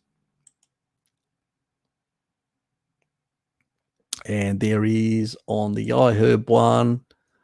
Let me just zoom out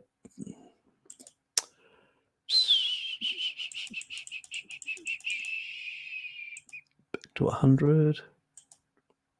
And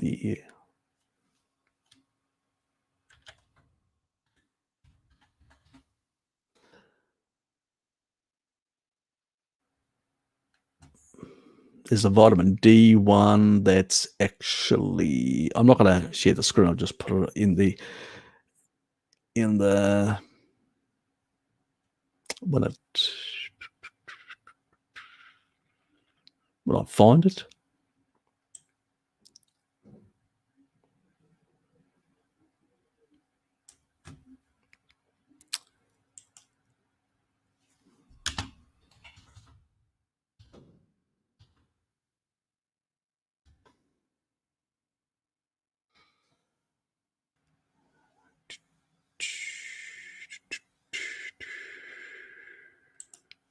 Here's the one.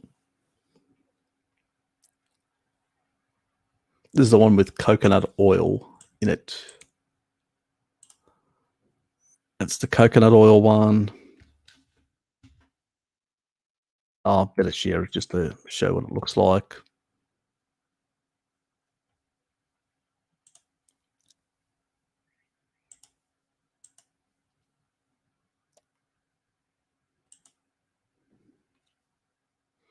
So that's what it looks like.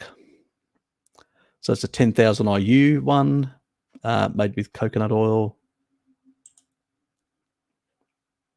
So coconut oil, soft gel capsules, kosher, non-purified water. So they're using vegetable gelatin rather than bovine gelatin. So it's plant-based friendly. But anyway, it's non-GMO. And it's also kosher. So if you're either Jewish or Islamic faith, it's not going to create any issues for you because it should be the sort of same in that regard. In that regard, it covers that part. And in terms of cheapness, in terms of sort of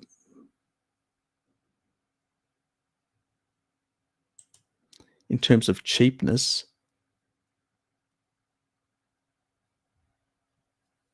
actually better to get the 120s than it.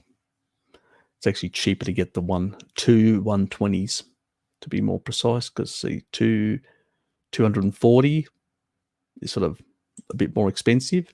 So it's better to get the 120s, which still covers you for, if you say about 4 months, it's probably all you need for the whole winter period, really, in a sense. And that one is a cheaper one, which basically is in a capsule, bovine gelatin, water, glycerine. So obviously, because it's bovine gelatin, it's not plant-based, and the oil is used extra virgin olive oil. So I usually promote olive oil isn't that bad compared to the other seed oils, but still, but if money's a problem, then it's easy to buy something like this. Was only about nearly $12.78 Australian. It's probably slightly, and work out what the other is. So this one isn't too bad. It doesn't have any crappy other stuff in it. It's just, that's all it's got.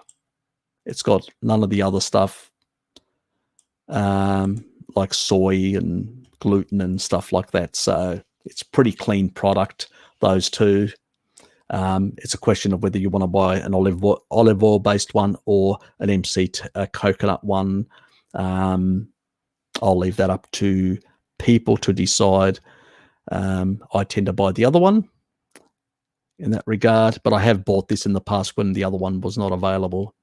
A small amount of, is you're not going to be really introducing a lot of rancidity in your body, generally speaking. If there is, there's going to be very little. Obviously, olive oil does oxidize as well over time. That's why probably it's better to get 120 rather than getting too much. And also checking the expiry date, because they've got an expiry date on. That's the nice thing about iHerb. They've got, I'll actually show you that, because it's really important element that most people don't check on some sites, or is not available on some sites. And let me just zoom in. Let me just zoom in into this.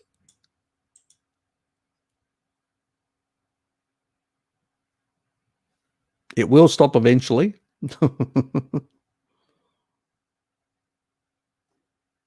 Oh, did I go past it? Ah, there it is. They actually got, under the in stock, expiry date, first date available on this site. And that's the expiry date. That's really important to know what the expiry date is. That's good because it's basically nearly 2 years out. So it's been recently produced. So it's, if it's very close to the use by date or the expiry date, the level of, even though it's very small amount of olive oil, it'll be probably quite a lot of it will be rancid by that stage. You can slow down the rancidity by putting it in the fridge. That's the other thing you can do. So I know they say you don't need to put it in the fridge. I do, because it's got an oil in it. Yeah, I know. I'm a bit funny like that. Slow down the rancidity. Seems such an awful thing to want to do.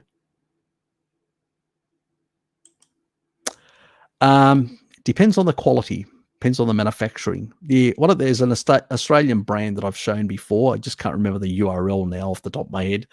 And they actually do produce a very high potency. But remember, the problem with emu oil and all the oils from when it's extracted, they tend to be also like, I have no problems with PUFA, as I've done all the in like an actual animal, like when you're eating a chicken or when you're eating a pork or whatever. But I do have a problem. Yes, Figo HD, yes. When you're buying supplements that have got oils in them, always do not buy the seed oils like canola oil and all the other shit. But if you're buying even my coconut oil, I put them in the fridge because it does have, even coconut oil has a very small amount of PUFA. It's the problem that PUFA can oxidize very easily. So that's the only reason. And it's the same thing with emu oil. Things like birds and all that, they do have more PUFA slightly. Not a lot. It's still relatively small, but it is more prone to oxidation, especially when it's extracted from the actual animal. You know, if you take basically lard, which has got very low trace elements of oxidation when you actually cook it, even lower in some cases than even some of the other meats, and that comes from pork. It's not a problem, and also obviously it's got lower deuterium, which is much better. But the other thing is, you won't find that problem. But if you basically extract from the pork, or extract from the beef, or extract from the lamb, the PUFA content as an oil, the stability that it actually has in those bilayers of the fat, which it's actually held together, is not the same. And that's the problem, that if it's really freshly done, let's say it was done yesterday, and you got it a couple of days and you consumed it within a certain amount of time, fine. But, or you actually get part of the bird that actually has a lot of MK4 on it, fine. But you're going to there's the risk of the oxidative products or byproducts or stuff like that. Depends how it's also done, the extraction method. If it's cold extracted, if it's done in a way like the traditional way, it's probably less problematic. The reason why I don't recommend emu oil is I've tried to research it, but I've got nowhere. And none of these companies will return my emails or ask me exactly all their stuff. They put motherhood statements on their websites, but they don't answer detailed stuff. And that's why I can't recommend them. Rosita cod liver oil, I recommend. Why? Because I've researched it and I've got information out of them. A number of these sort of sites, the other one, the liposomal ones that I recommend as well. I emailed the company, asked them the questions, found out exactly what their nanometer of the liposomal was, around 25 nanometers. And so I knew, yep, it's below 50. So fine, it'll have good absorption. So it's not a bullshit product. So unless companies actually tell me what they're really doing and they don't provide me the information, they're willing to email. Many of them just don't even email me back. They just ignore me, which is annoying. But anyway, that's their prerogative. They can do that. But yes.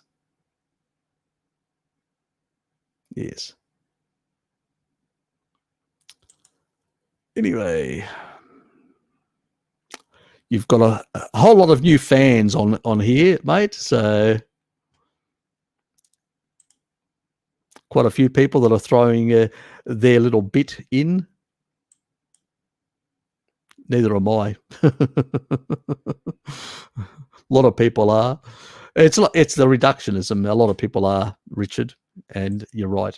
A lot of people are, but if your body's working properly, you don't really have to worry about these things. People make a big fuss about everything. It's like, oh, I'm important. I need to say something reductionist and annoying just to basically make everyone scared now. Now get scared. I'm going to say something reductionist. It's that bullshit. If these people had half a brain cell to actually work out the intricacies of how the body works, and we don't fully understand them. And I actually point this out to you countless times, how much we are primitive in our understanding of how these things work. We still do not understand enough. And the reason why we don't understand enough is because our biochemistry is very complicated. So all we can go is on things which are really high quality. I've never tried horse meat. I think my brother Sean has, but I haven't. Yes, something that I haven't tried. Mule, I've tried. Not donkey, but mule. But I've never tried horse. Is mule the same as horse, Bo? I don't know. Maybe I've had an indirect experience. If only has one access to conventional beef, pork, etc. Deuterium is an issue in consuming these animals daily? Nope. They tend to be very low, even the ones, because all animals will deplete deuterium, including us. Every single animal will deplete deuterium. So compared to plants, all animals, even animals that are given the most atrocious diet, will be lower in deuterium than plants. They will always be better. But obviously, the animal that is closer to its foraging and grass feeding way of living is going to have the lowest amount. So you may actually get like 5 extra parts per million. So rather than basically, let's say with pork, lard as an example, lard has got about 100 and, but it depends, between 112 to 117. Now, 112 is a foraged animal that never has eaten a grain in its life. It's foraged, clean, and then right up to the grain feeding, which is 117. It's still below the 130, which is the cutoff for deuterium depletion. You want to be below 130 parts per million. So it's still bloody low. And tallow and butter are 124. So even pork fed grain will be lower than tallow or butter. Got it? So, as I said, not an issue. What do you think? I consume quite a bit of pork. Anyway, but mine's all foraged in that regard. Better quality because I like it smoked, foraged. Anyway, back to the live stream. Harry, get your head out of the... Better drink my coffee. It's getting cold. Forgot all about it. I need that extra cream, that extra buttery cream, and those extra 125 parts per million. Anyway, so when it comes to animal foods, you do deuterium deplete. Your body naturally deuterionates, as it's called.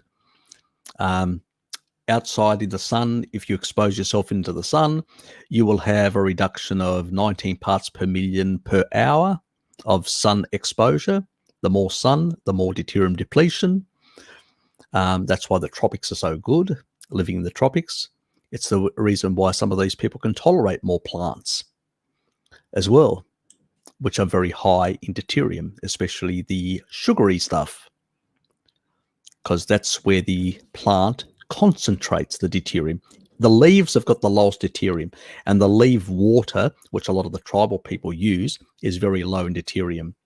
Plus cactus and stuff like that, the camels eat, they are deuterium depleting machines. If I wasn't a Greek Orthodox person and basically the faith that you can actually come back as an animal existed, I'd want to come back as a camel. And I've got actually a photo that actually Loki did of me as a camel. It's really funny. I still actually get some giggles out of it myself. I actually look at it in the evening, some of these ones that Loki's done. If you can't laugh at yourself, who can you laugh at, I always say. So where is it, is the question. Let me just change the view by details. Let's get the date.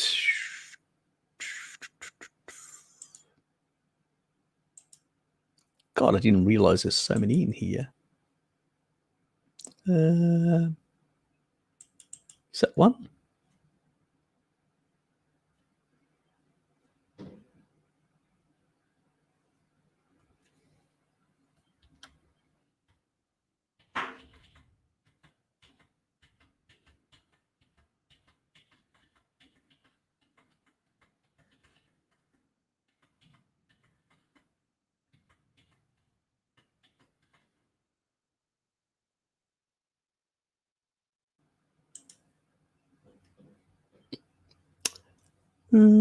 Where is it? Fast Reef Lukey put it in the stream for me. Oh God.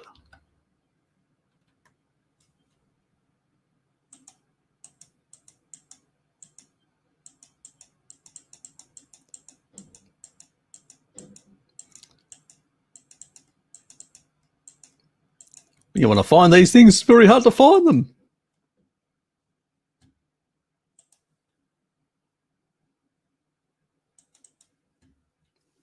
Did I save it? That's the question. Oh, God. In this folder. Or have I saved it in another folder? Sure, it's in this folder.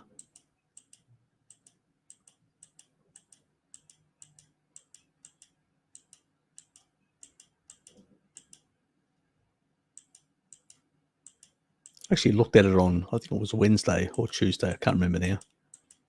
Had to get a bit of a laugh at my expense.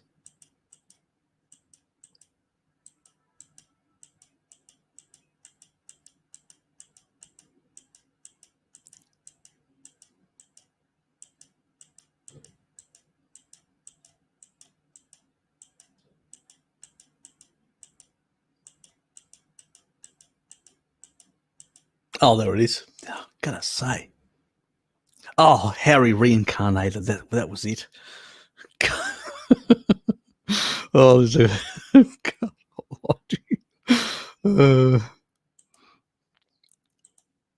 this is me reincarnated. Thanks to deuterium. Oh, God. Thanks, Loki. I was still going to laugh out of it.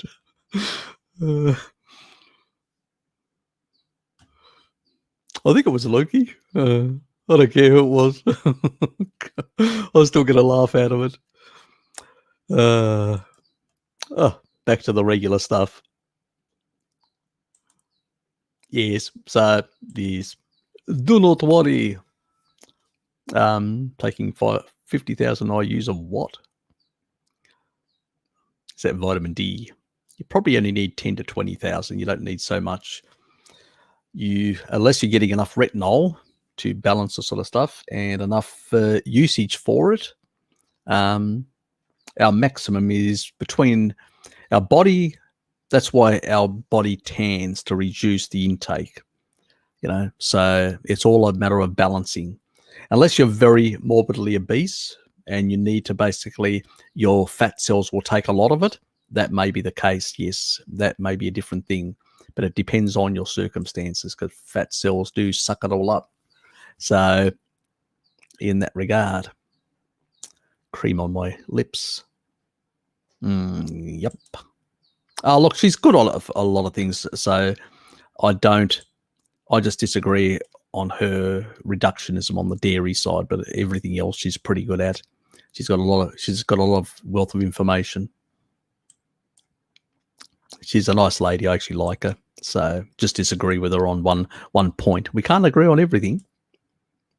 Yes. Yes, exactly. Richard knows how much I love smoked bacon.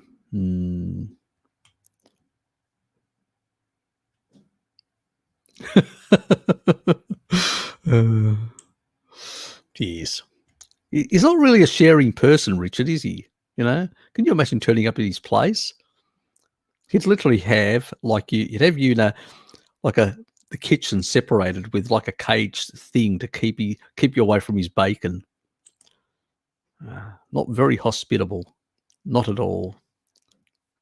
Analytic minded. Good to see you here, mate. I used to drink a lot of milk with my cereal as a kid. Didn't we all? When I got old, I became milk intolerant. Now after keto diet, I can drink milk again. What's the problem? Yeah, your gut bacteria, basically.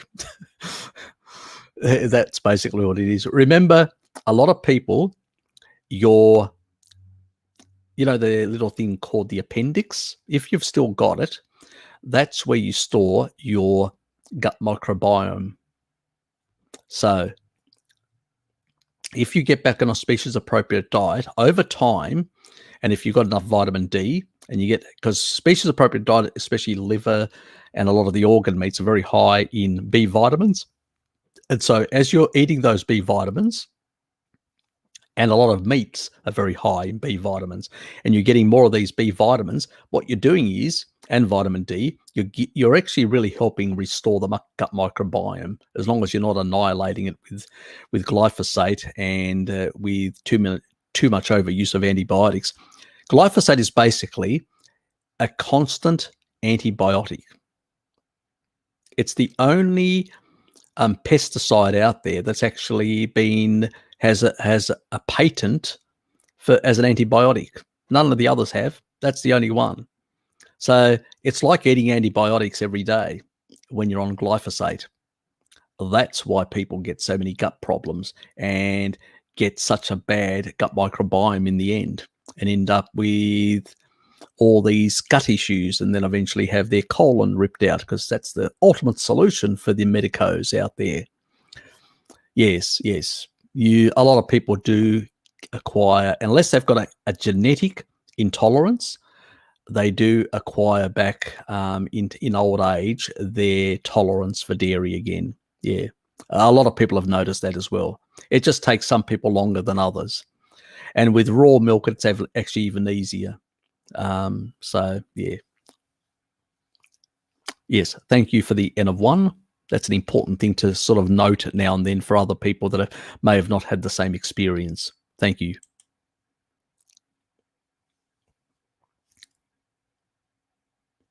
Yep, probably is. It very much is.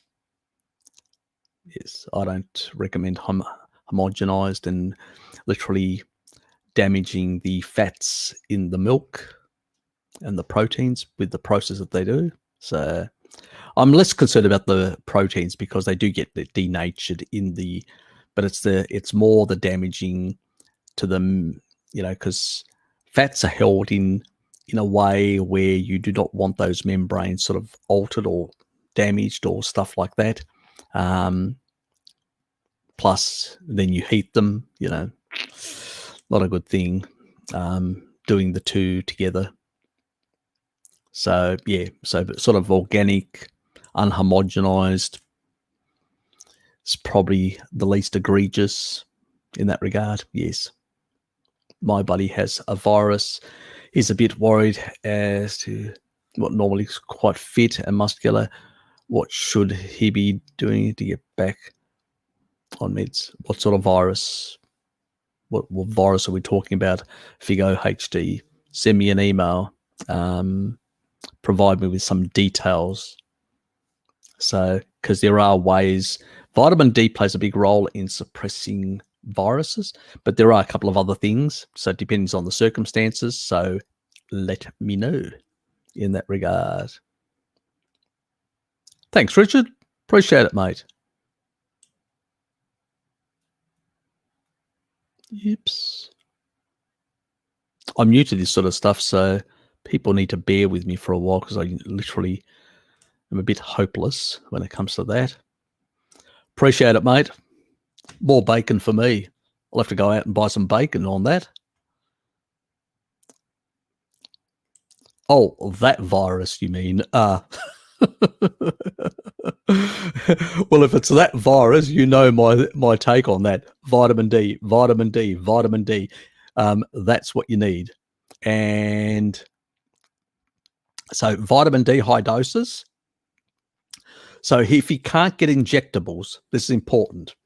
If he can get injectables, get him to get 10,000 IUs of 25-OHD immediately.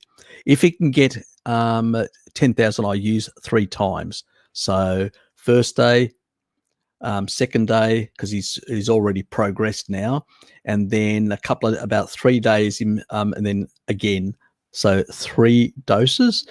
And if he's basically, because that's what I gave Mira, and she, knocked her COVID for 6. And the other thing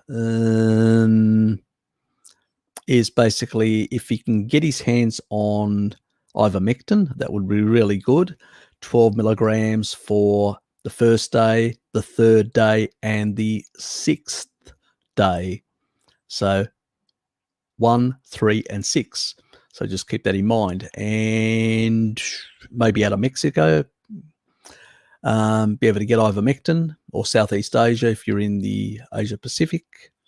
And the other thing is that if he can't get injectable, then basically I disagree with Ben Bickman. I don't even know what Ben Bickman has said about vitamin D. I'm going on the research out of Spain. They did research for COVID out of Spain, high doses, and they've actually shown quite clear research around the world where vitamin D is very important. Ivermectin is really important as well. Depends where you are, Lemmy. So you're in Australia, really hard to get it. You have to try and get it out of Southeast Asia. If you've got a contact over there, get them to mail it to you. The Australian Postal Authority may intercept it and you may not receive it. Fucking cockwombles. But anyway, that's what happens. It's the reality. You can't do much about it. I can't disagree with somebody when I don't know exactly in what contexts he's actually discussed this and in what things. He may be discussing it that it should be balanced out with retinol, that people shouldn't take high doses. I don't recommend high doses. And when I do recommend high dose, I would recommend them for a very short amount of time, not for long-term use. I usually say to people, if you're doing a general diet in the winter, 5,000 IUs only. If you're balancing out with enough retinol and MK4, then go up to 10,000. If you're basically quite obese, you may need to take higher amounts and go and get yourself checked to make sure that you're not getting too much. So because these balance themselves out, you don't want to take, if you take too much vitamin D, you'll basically cause yourself a retinol deficiency. If you take too much retinol, you'll cause yourself a vitamin D deficiency. It's because the enzymes, it's not because they compete exactly, it's because the enzymes that require this will overuse the other. So if you've got more vitamin D in the enzymes as cofactors, I'll give you in the prostate to prevent cell proliferation.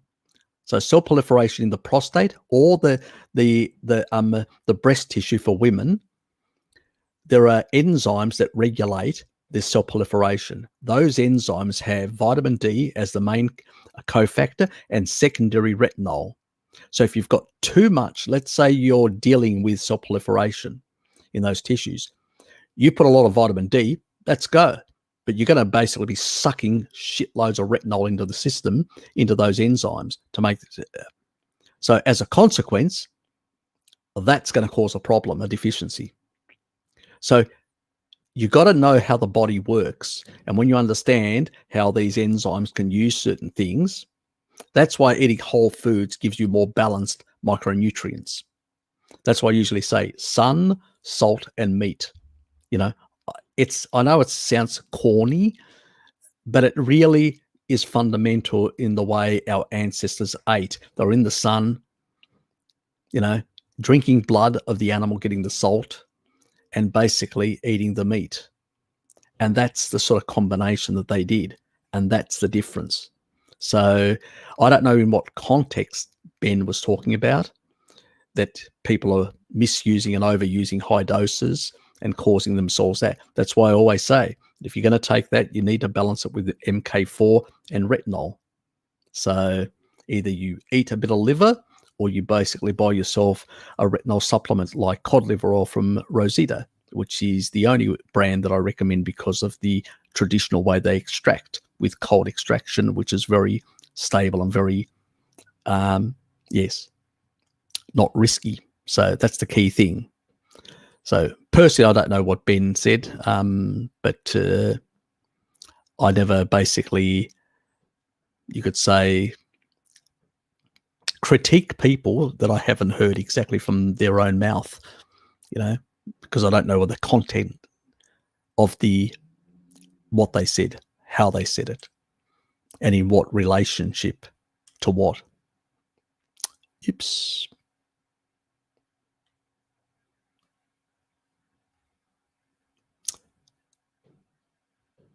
Is it going to come up? Thanks, mate. Appreciate it, Figo HD. British. Couple of pounds.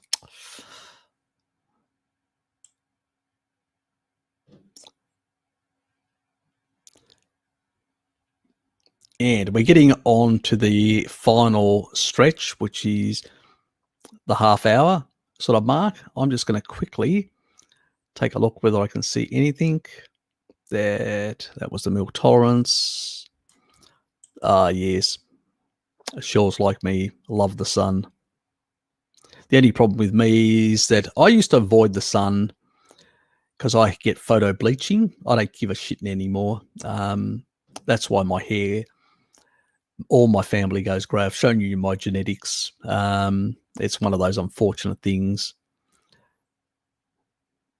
And I don't like wearing hats. I sweat too much. I build up a lot of heat. It's one of those things. So, yeah, you can't win in this world. I have to blame my ancestors. Not as bad as my mother. She went white in her 30s. And so did my cousins on my mother's side. So, could be worse. Could be worse. Still trying to work a biohack for it. How can I silence those genes? Still haven't worked it out. Yes, I don't know whether they're hard-coded in my family in particular. They may be in my cousins, but I'm not sure about myself. Still trying to work that one out. Yeah, well, can't have everything. Thanks, Bo. I appreciate your support. Yes, she's off to dreamland. I can understand.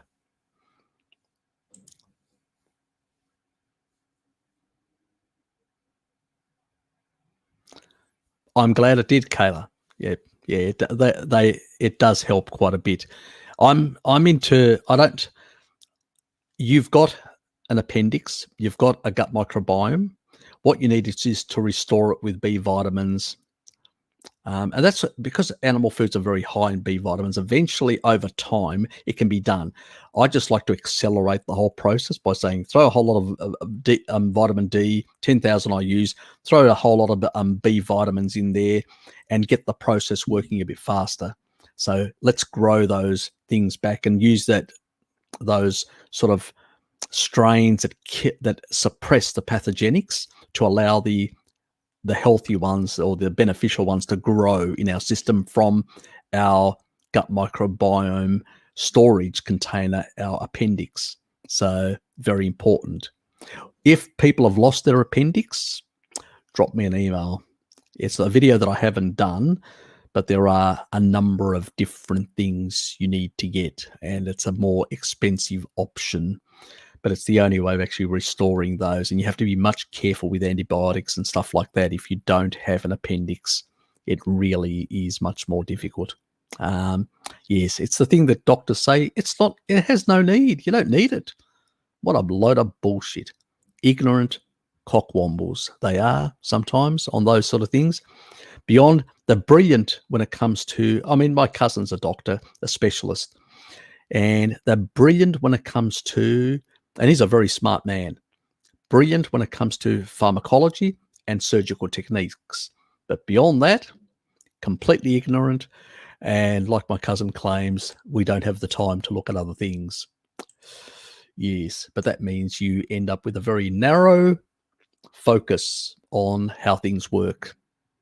And you only look at what the pharmaceutical companies provide you, which my other cousin works for a pharmaceutical company. She's his sister. She's a senior, consultant, works for multinationals.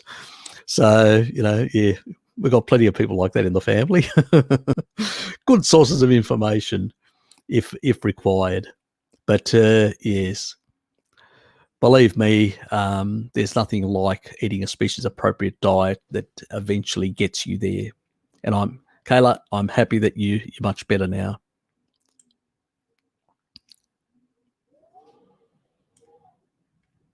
Nah, it's not tomorrow. God, no. Don't say that. Not tomorrow. Not tomorrow. It'll be organised for next week some point. Tomorrow is my last day. I've got leave and then I go back on Tuesday to work and I have to get the remainder stuff out of there so I can vacuum the damn thing, that whole room, and hopefully I'm going to try and see. I don't know whether I'm going to get a chance. I may have to leave for next Saturday to basically in the morning open up all the windows, hope that it's a warm day, open up the fans and all that, and basically run the it's basically one of those sort of vacuum cleaner, but it's one of those sort of shampoo carpet shampooers. So I need to run that through that whole room and clear it, and then I can actually set everything up. So still got a bit to do, a bit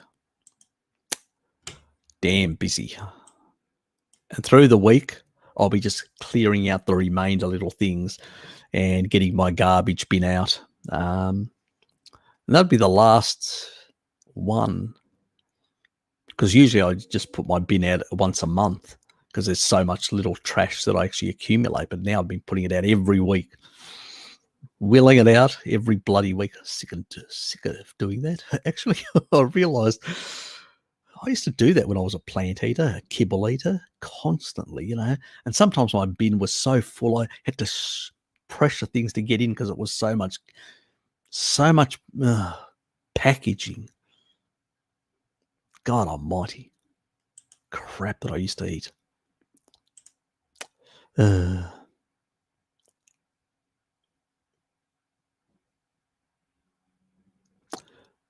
take it that since the mammals we eat have small amounts of manganese in their tissue, we too probably don't need much. No, we don't. Yes. It's actually in grains. Look, grains and things like that have very high levels of manganese. But so do mussels and oysters, the crustaceans. But we don't have to worry. If your gallbladder is working well, it will excrete 90% of it out. So even if you consume high amounts, it's not a problem. It's only if you've got a gallbladder issue that it becomes a problem. So I usually, when people have gallbladder issues, I tell them to stay away from all the grains, stay away from all the actual crustaceans, anything that's high in manganese.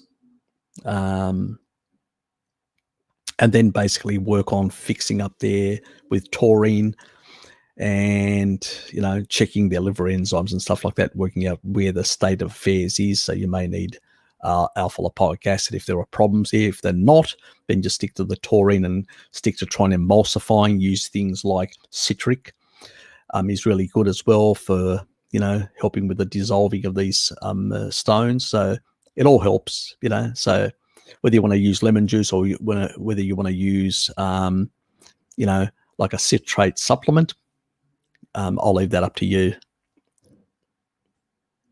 But the emulsification is the most important, and getting the system to work again, So you may have to take some ox bile for a while, but it depends on what happens. If you start getting a lot of diarrhea, you may be getting too much bile. And so it may not be, it could be a pancreas issue. A bit like my father. I mean, he had a pancreas issue where the gallstone ruptured out, and then he got an influx of sludge into his pancreas, and it backed it all up, and he couldn't basically digest anything. And he was getting really loose stools and, this sort of, he described it as a sort of a yellowy type thing in that regard. And then eventually that cleared out. It took a while, but he's been taking taurine now for a while. And so he didn't have like many small stones. He had a big stone, which the taurine sort of emulsified and eventually got through. So he never had to have like a gallbladder surgery, which the doctors were, and I get no. They said, oh, we'll see how it goes. And it actually was in the duct. It was no longer in the gallbladder, in the duct, and eventually it got through the pancreatic duct, because it goes, your duct goes into the pancreas and out. So eventually it got through, and he had excruciating pain at the time. And once it got through, we were happy. I was making sure he was getting some taurine to sort of help it along. So you don't tell the doctors this stuff. You just do what you need to do. Those fucking butchers were just, they were ready with a knife there. We want to take the gallbladder out. type thing. God almighty. And Dad was looking at me and looking at them and going, and I just said in Greek, "Miles τίποτας," don't say anything. So what can you do when you're in that situation? You got to need them, because if Dad was to have an emergency thing where he needed to be operated because it jammed in and backed up his pancreas and was causing severe pancreatitis, then he may have needed some surgery. But you need them they've got the skills to do that. But at the same time, they have this sort of blasé attitude. Let's just cut it out and think about the consequences down the track. I mean, they just create one problem after another. It's not the way to do it. Yes, it's this reductionist way of viewing the world. We can cut out and medicate everything else, the side effects. I just ordered some water buffalo yogurt and some camel milk. Well, camel milk's really good. It has some of the highest lactoferrin and a number of other peptides, which are really, really good. I think that's where the lactoferrin amounts in camel milk is very high. See, the only other source that we've ever had in terms of milk of lactoferrin, high levels of lactoferrin, is through breast milk. Now, I do say to men out there, I do not recommend you go around annoying pregnant women or asking them, can I have some of your milk or something like that? Yes, that is very inappropriate.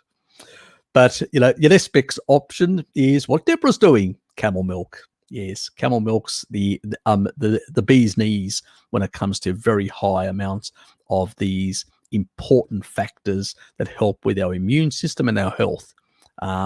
Well known for years that camel milk's one of those really good ones. And buffalo milk's actually, or the source, which you create yogurt, is a fairly good one. I've heard a lot. I haven't researched it, so I can't really say, but I've heard a lot of anecdotes for a lot of people saying positive things about it. So I probably should at some stage look into buffalo, but I haven't had a chance. It's just simple as that. So at some point thanks for reminding me, Deborah, because sometimes you forget about these things and say, I better put that on the list of things that I need to look into at some point. Yeah. Yep. Cheryl left, went to bed. Thanks, Cheryl, when she sees this later. Yeah, I'm about to pull the plug, and that was an important thing. I'll just put that up because Necro Kitty did say that you can actually buy, the Americans can buy it from Canada, which is good for US audience to know that. Really important. And I know that Kitty had a lot of issues in the past. Like she had 2 years of diarrhea and all that. She took some of this sort of stuff and sorted all those issues out. It actually cleared out all her diarrhea and all that, eliminated, but then she had constipation. And the reason for that is because she was eating some dairy and she didn't have a lot of the lactobacillus anymore and some of the other beneficial bacteria. So she had to go through a process of vitamin D, B vitamins, and getting certain other strains to really sort that out and to fix and sort of normalize her gut by adding back the stuff that she was missing, that she had lost in the past. But yeah, she's sort of slowly finding a way back to normality and health and a good gut function. It takes time. You got to be patient with these things, guys. You got to be patient. You're welcome, mate. Efcharisto. Or in your case, you said it that I'll say baraka. Yeah. Barakalo. To be more precise.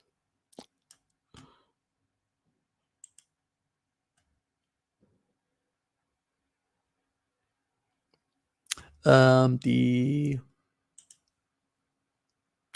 let me get rid of that.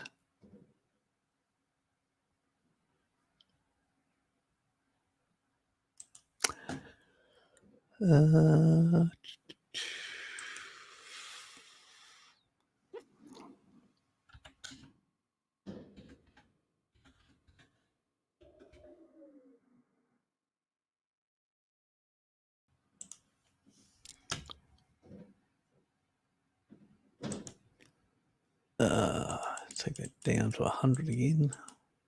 It's too high. I can't actually see the stuff.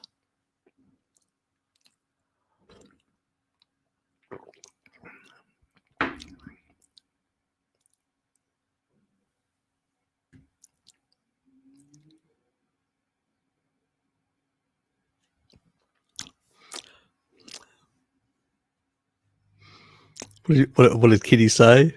Slow progress, exactly. I haven't pooped a bloody brick in 2 months. God.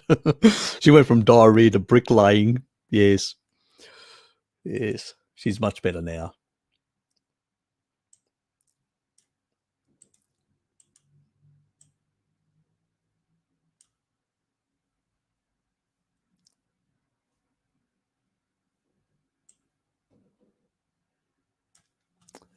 Trying to remember which one it was.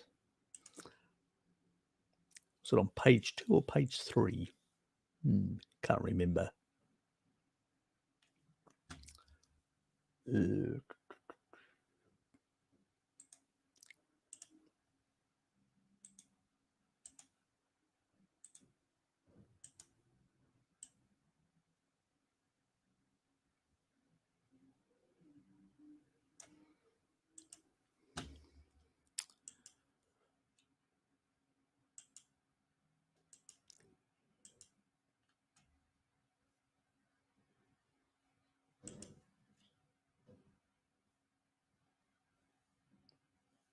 Now what is it doing?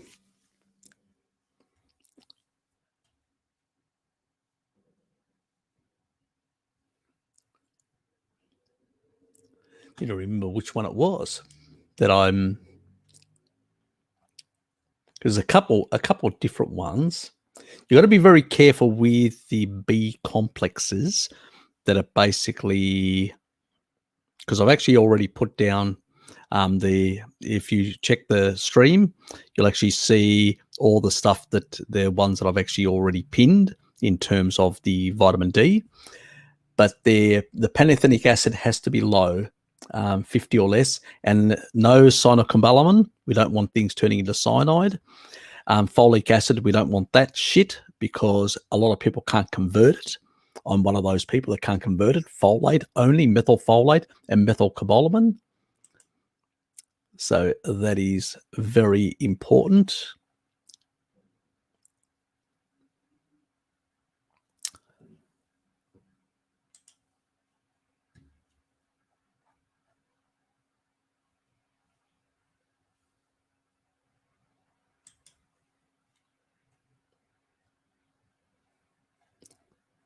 Really get annoyed when they change the sort of the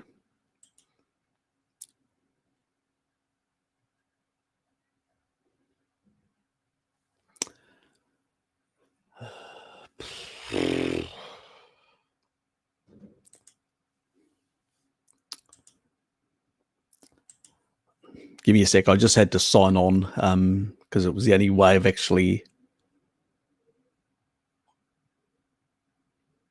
What the hell is it doing now?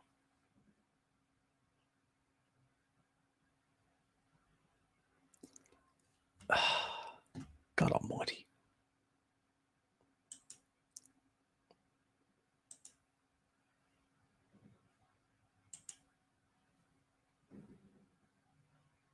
Trying to get it to bring up my list of things.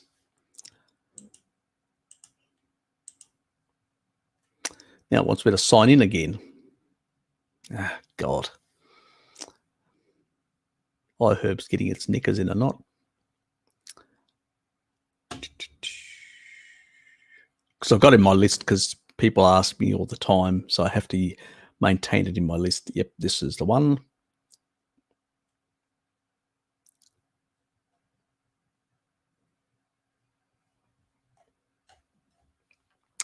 Now I will turn that off. And the reason for this is because there are people that maybe in your family that also, are plant-based and you need something for them. And it's usually this one here. It's a good, look, it's a really good price. And you're actually getting 60 capsules for $16. Okay. I will bring it up. So it's a B complex, and they've got no other crap in there at all. And look at all the stuff that's in there. I'll just show you how really good it is in comparison to other brands. So benphotamine, which is really good version, a very highly bioavailable version of B1 of thiamine, you know, and they've got the actual other, the standard thiamine monotrate. They've also got the riboflavin 5-phosphate, which is really good for, especially if some people have certain enzymatic problems where they can't convert, have certain conversion issues or whatever. Niacin, you know, pyridoxal 5-phosphate, you know, the actual one that you want. Methylfolate, the one that you want. Methylcobalamin, the one that you want, you know. B, you know, 50 milligrams of pantothenic acid. You don't want even biotin in there. You know, you get plenty from eggs, but you're getting 100% of the biotin as well. Plus, you're getting all these plant compounds which have got a hormetic effect. All these other plant compounds which have got a hormesis, milk thistle, which are really good for, you know, all these damn things. I usually, because it's got all these other compounds, and some do have chelating effects, I usually have that on an empty stomach, the B vitamin, in that regard.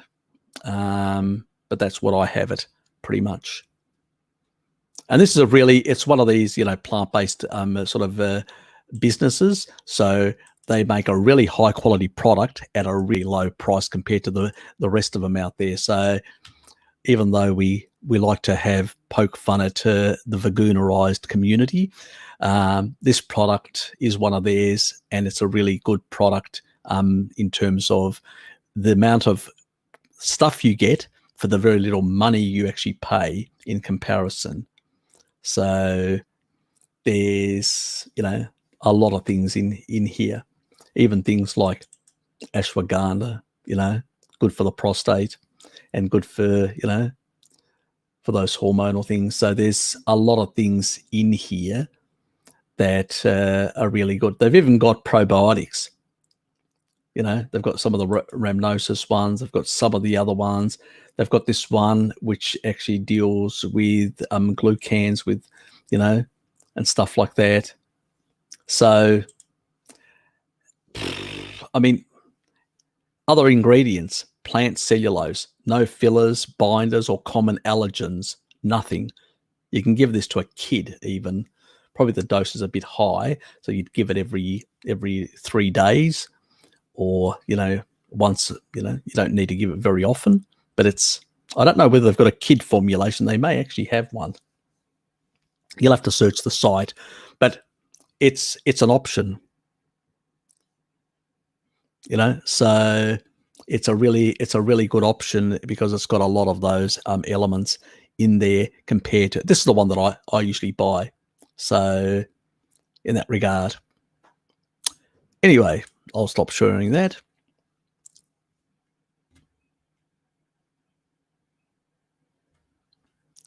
You know, so yes, Figo HD, yes, it's good. But remember, vitamin D, very important for the prostate. We don't want the prostate growing.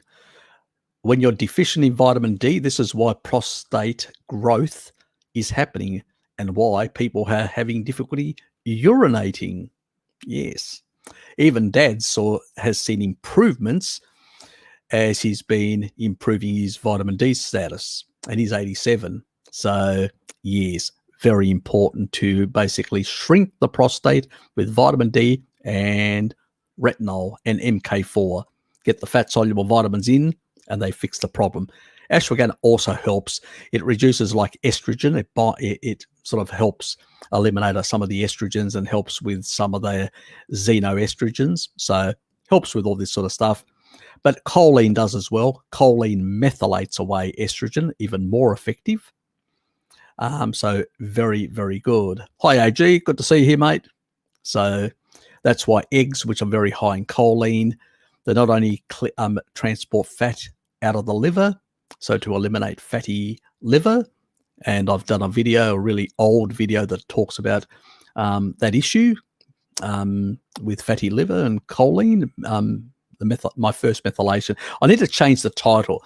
A lot of my videos are too academically, so I need to go through and make them more clickbaitable and add some of these things that people are actually searching for. I realized that I've probably shot myself in the foot in my growth of my channel. I watched a video recently, and I realized that every single one of my titles of my videos are so poor, they're not very searchable. And I realized that I need to change my titles of my, so you will be noticing in the coming month, a lot of my titles are going to be very different. One, because they need to be clickbaitable. That means they need to basically, not disinformation, but to be in a way where what people search for, the sort of the run-of-the-mill questions. You can't have these words like methylation and stuff like that. Most people don't even know what it bloody means, But fatty liver, people know about fatty liver. They know about these things. So I need to get rid of the sciencey terms in some of my titles and actually make them more appealing to the general public. So I need to fix that.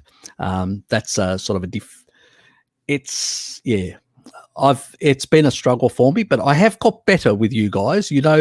I've learnt to basically stop using a lot of terms that I've really got around to basically using simplified terms to explain things. And that's the goal of this. I mean, there's a waste of time having a channel if you're using a whole lot of convoluted, complex terminologies that help no one. I'm trying to help you guys get the information so you can actually improve your health. Ultimately, that's the aim of the channel. As a survivor of cardiovascular disease, yes, I've had to learn the hard way and get there. Anyway, yes, nothing like the sun, mate. Nothing like the sun. Stretch out. Stretch out and just pull in those rays, Richard. Pull in those rays. There's nothing like it. K2. I mean, I've got brie in there. I've got brie. I've got chicken liver. God. So, which is high in MK4. Anything that comes from a bird. Yes, it's very high. Yes. Now you know why I like birds. Say no more.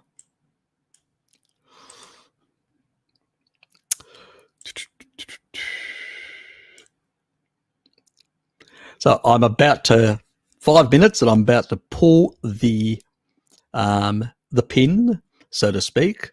So it will be. Yes, pork was super popular in ancient Rome and in Sparta. Spartans loved pork. They had a lot of different things.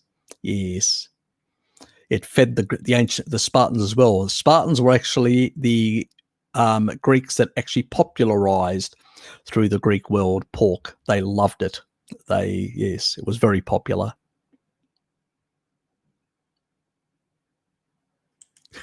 Exactly, mate. Exactly. Precisely.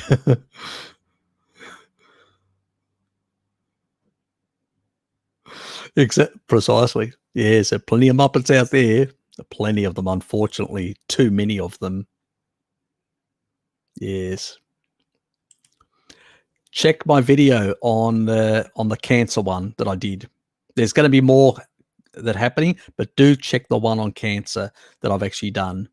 And the Senolytics one, the Pfizer as well. Check that one as well. That stuff can help your and also taurine. Very important to take taurine, which is in animal products, but as a supplement, because it actually is chemoprotective. So it's really important that he protects himself from the damaging effects. The normal cells are not damaged too much from chemotherapy. Okay, so that's really important, the taurine. But if he's on blood pressure meds, you have to go very slow because it reduces blood pressure. So you have to introduce it in 1 gram, adjust the meds, 2 grams, adjust the meds, 3 grams, adjust the meds. You have to get right up to 6 grams, but you've got to constantly adjust the meds. And I suspect, considering that he's in chemo, he's probably got high blood pressure as well. And so you can't give him too much, otherwise he'll pass out and it's dangerous. So he has to slowly increase the stuff.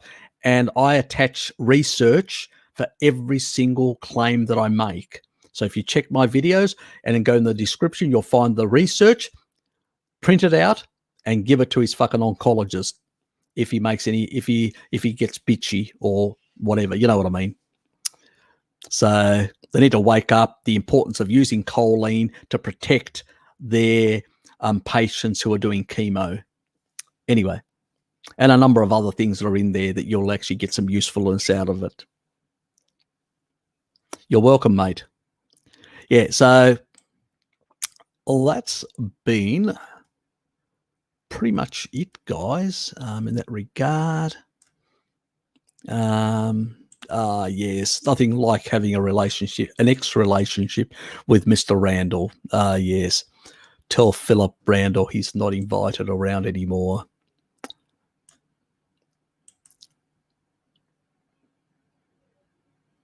Not really. I usually take it with food because it's also an amino transporter. So I want to help the aminos, the aminos that I eat in my meal, to be transported in. Dad puts it in his yogurt in the evening. He has yogurt every night. So he basically puts his taurine in, he puts his creatine in at that time. He basically, I go, Dad, and I've got him now to use the creatine in the morning, but he used to just, Harry says one of this, one of that, and he just, old people, anyway. They never listen until I saw him doing it, and I'm going, Dad, did I say that? And he goes, no, but it's easy for me. And I go, oh, God, Dad, okay, let me label this. M for morning. But, in Greek, proi, vradi. So proi is morning, vradi is night. So I just, what do you do? So, yeah, anyway. So it's not a panacea, so it's not going to change things radically, but it all helps. Camel milk has benefits. The lactoferrin, the higher amount of lactoferrin is really good. It improves the immune, system, helps the immune system quite a bit. Interferon in your body, interferon plays a very important role in the immune system. Well, lactoferrin helps you improve the interferon of your immune system. So yes, raw milk is very therapeutic in that regard. You could say, I don't claim anything because I'm not allowed to, but basically a lot of anecdotes are out there, and I'll leave that to you. Do you take no, I've already answered that. That was a repeat of the previous one.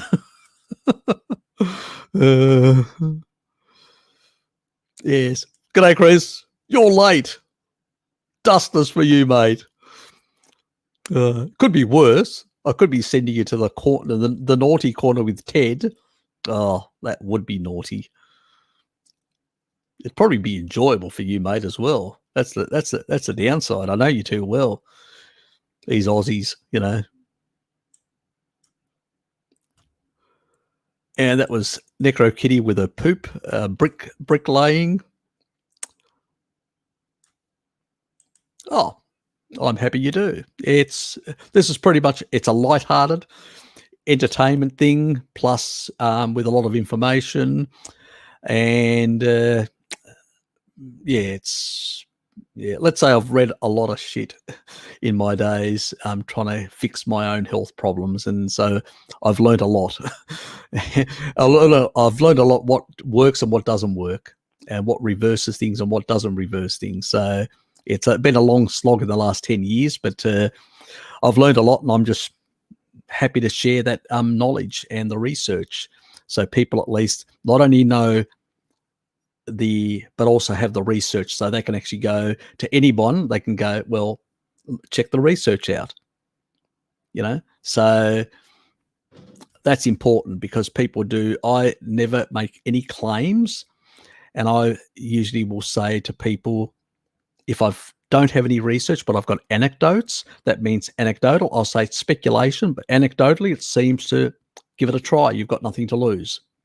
But if I've got good, solid evidence, I'll show that evidence, and I'll show exactly how it works, and I'll provide all the citations for the stuff that I'm saying. And I usually show the research. I'll go through it, read part of the abstract and a few other, and show a few things just to explain a few things. And then anybody that wants, they can read it. It's really important to cite things. I mean, I know even Bart and I criticize the veganerized community and many others who make claims, spurious claims, without citing one bit of evidence. Not half, not a quarter, one bit of evidence. Absolutely nothing they've got. They're just devoid. It's all propaganda at their end. After all, we've got to save all those animals and kill off the humans, if you subscribe to that misanthropic logic. Yes, it is prevalent.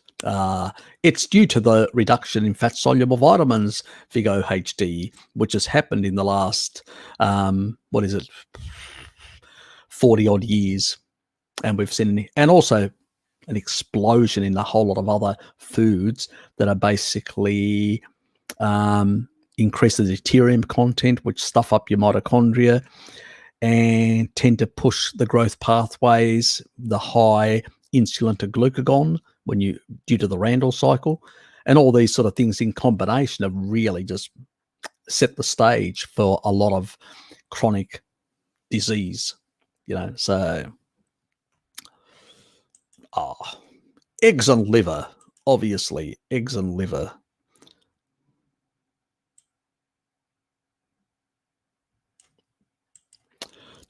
Harry, what are your thoughts on Master John saying people with MTHFR mutations should not eat too much protein because of increased methionine? Absolute garbage. Another more reductionism. That's the reason. Look, I liked John in the past, and I stopped subscribing to him because he became too fucking reductionist in the later years. He's jumped on with everyone else on reductionist nonsense. I've actually shown. Go and check the one that I talk about with McGregor, Dr. McGregor, the video that I did on methionine, and actually showed the more you increase methionine, the more you increase cysteine, the more you lower homocysteine. It's absolutely opposite. The more meat you eat, the lower your homocysteine levels become. And that is through a study. That's not reductionist speculation that he does. Most of these clients are plant-based. So what does he expect? Actually, when you combine plants with basically these sort of compounds, that's when you get into trouble, because it deranges the methylation system. The other thing that he seems to forget is if you've got an MTHFR issue, it's not really an issue. It's only an issue to somebody who's a reductionist. The real issue, I remember him saying once in one video, I can't remember which one, but he actually said things along this line, that it is impossible to fix a folate deficiency. I know. He said you can take shitloads and all you'll do is cause yourself a B12 deficiency. Exactly. That's all you do. And I've talked about this before. But he seems to, and he does talk, and this was a recent one. Somebody sent me the video. It said, you've been talking about choline for ages, Harry. And I noticed that Chris is actually talking that the only way around is using the other pathway and supporting methylation with choline. And I go, yeah. So what's choline in? Animal foods. He just shot himself in the foot by saying, but what does he say? Oh, let's supplement choline. Let's not eat animal foods that are full of choline. Let's supplement to get the same result. I go, you just contradicted yourself, mate. with a reductionism, and that's what he did. So yeah, I don't think he's that valuable. And even Bart's sort of looked at some of his stuff and said recently, he said he's just a reductionist. You know, he's a smart guy, but he's succumbed to reductionism. Like a lot of them, they get mesmerized. They see an enzymatic process, and they see a pathway, and they go, "Oh God, I discovered something." They don't understand that the body is a complex system of interacting components. That's the difference. You've got to see it in that regard, and that's how I said I look for research which looks at the relationships between these complex systems and then looks at the outcomes and goes, that makes sense, because you can't have nitrogen-15 isotope analysis in archaeological remains of collagen of bones of millions of years, humans showing that they were super hyper carnivore and had none of these issues, full adaptation, and now in the modern era, it becomes a problem. How? It only becomes a problem when you look at things in a reductionist way and you miss a whole lot of biological processes. That's the problem with Chris, and that's why Chris has lost the plot like a lot of the others out there. They've got no idea what they're talking about. And that's the unfortunate thing. I've got one which called Is Choline Pivotal to Remyelination, which is important as well. Myelination in your thing. Yes, choline plays a lot of roles. But let me just find the one with the McGregor crackpot. That was funny as fuck. I actually really loved doing that one. I got quite a few laughs in between. So there's a bit of humor right throughout that whole one that I did on McGregor. Because it was so bloody funny. It was hilarious. He was just making my case. Everything that he actually said was actually proving what I was saying. And it's the one that actually goes, and it's called, Are Vegans Right That Meat Increases Homocysteine? This is the same bullshit that he's talking about here. This methylation thing, methionine increasing homocysteine. Well, he's actually wrong. And I will put that video up now. Hold on. So that's the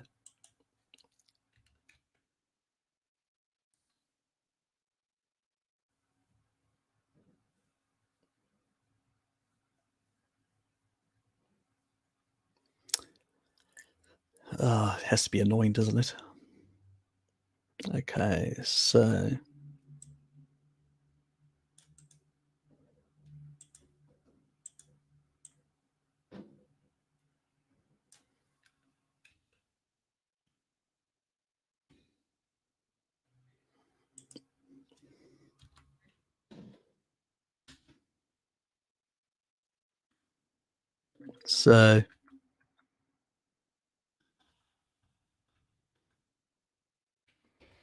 meat and homocysteine.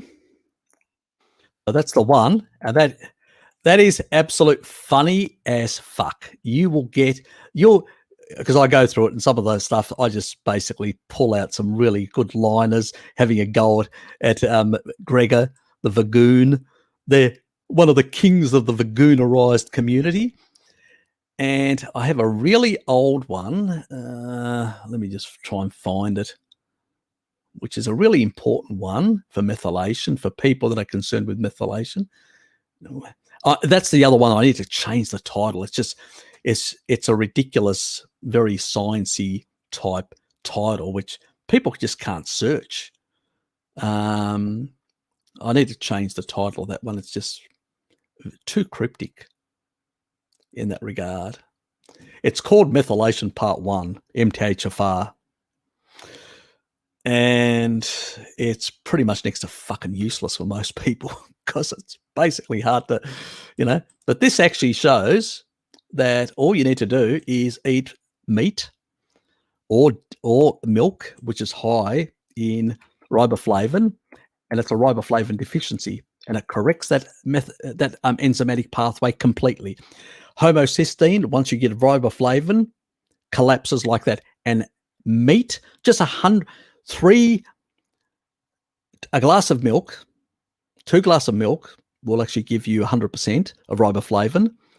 A big steak will probably give you anywhere between 200 to 300 times, 300%.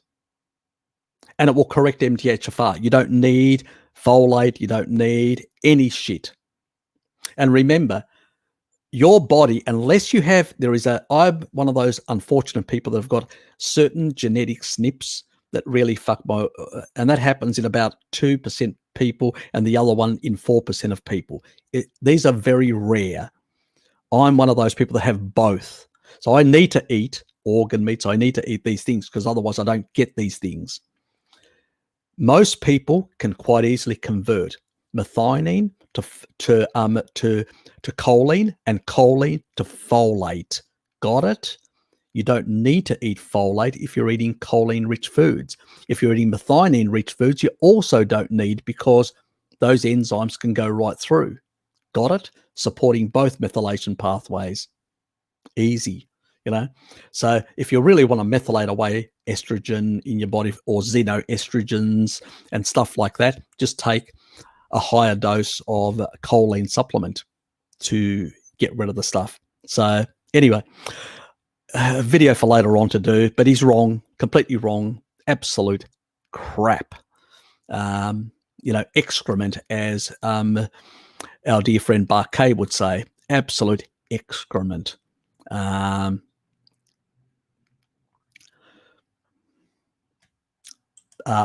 I don't. I've read the stuff myself, but I don't have a book. I don't have anything like that. I don't recommend things because most of it is actually got a lot of errors in them. So you need to, thanks, mate. You need to basically read between the lines and then go and look at the research. You have to think laterally. You just can't take things. Most books are reductionist. They give you these reductionist formulas and reductionist approaches. Then you have to go away and look at the research and look, how does this work? I had to do this in the last 10 years. Do you think I'm here with this amount of knowledge because I basically was playing with myself or reading one or two books? No, it's because I deep dived into trying to understand all these mechanisms, how they work and interact in a complex way. That's how I was able to get over the bullshit that everybody else was following and wasn't working and still isn't working. And all that Chris does now is sell supplements and goes, I'll take the supplement, see how it goes, take this one and that, rather than eating real food and correcting the underlying conditions. Yeah.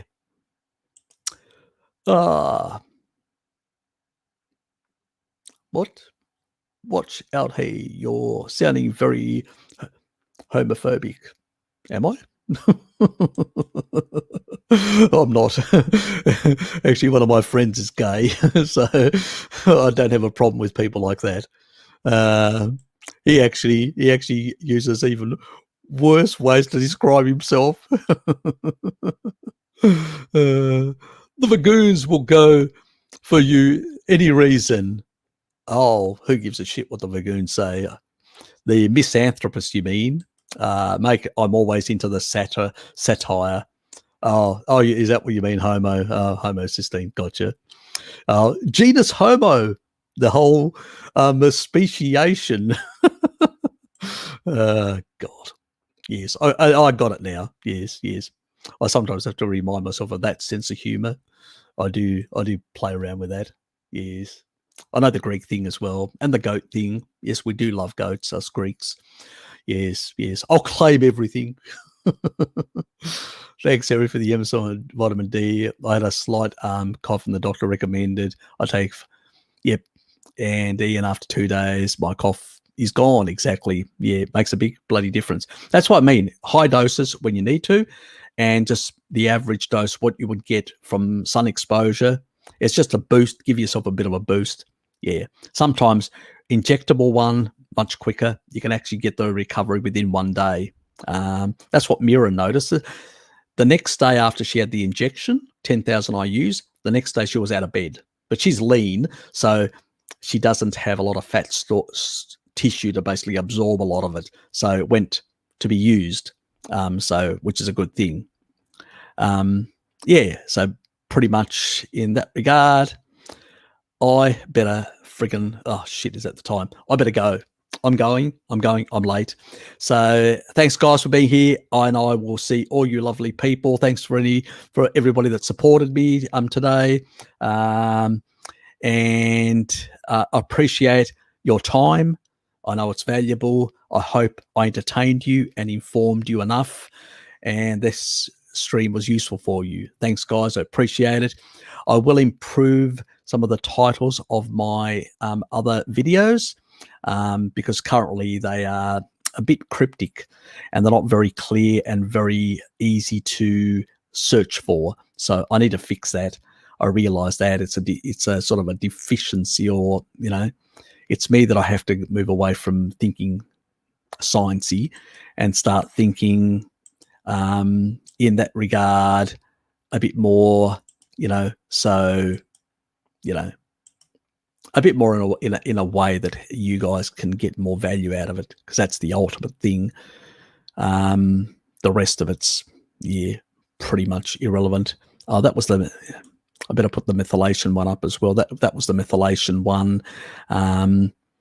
So that's the one that I need to change the title of that. But that's the one with the riboflavin, the importance of it in fixing that pathway. You don't need to go to a naturopath. You just basically need to get your riboflavin up to fix that. Don't waste your money on naturopaths for MTHFR. It's not a real disease. It's a made-up one in the plant-based community, in the veganerized community, and in the general community that doesn't get enough animal foods in them. So they are deficient in riboflavin. Riboflavin is required for energy. So when you're eating a very highly kibalized diet, you use a lot of thiamine, of riboflavin, all these things. That's when you start getting into trouble in terms of methylation. You don't have enough to methylate then to work your methylation systems properly. You don't get enough choline to support the secondary methylation pathway. You're stuffed. That's why homocysteine levels are going up in the population, which is very bad for the body. It's damaging. You got to get it out of the system. But if you're on a species-appropriate diet, you can. Or you can sort of cheat by supplementing your parents or family members that are not prepared to make the shift yet. You still need to help them.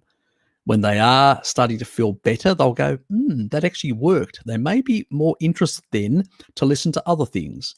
So that's important as well. Joe, good to see you, mate. Thanks, mate. Always appreciate it. Yes. I suspect you were here a bit earlier. Just jumped in, made a quick comment.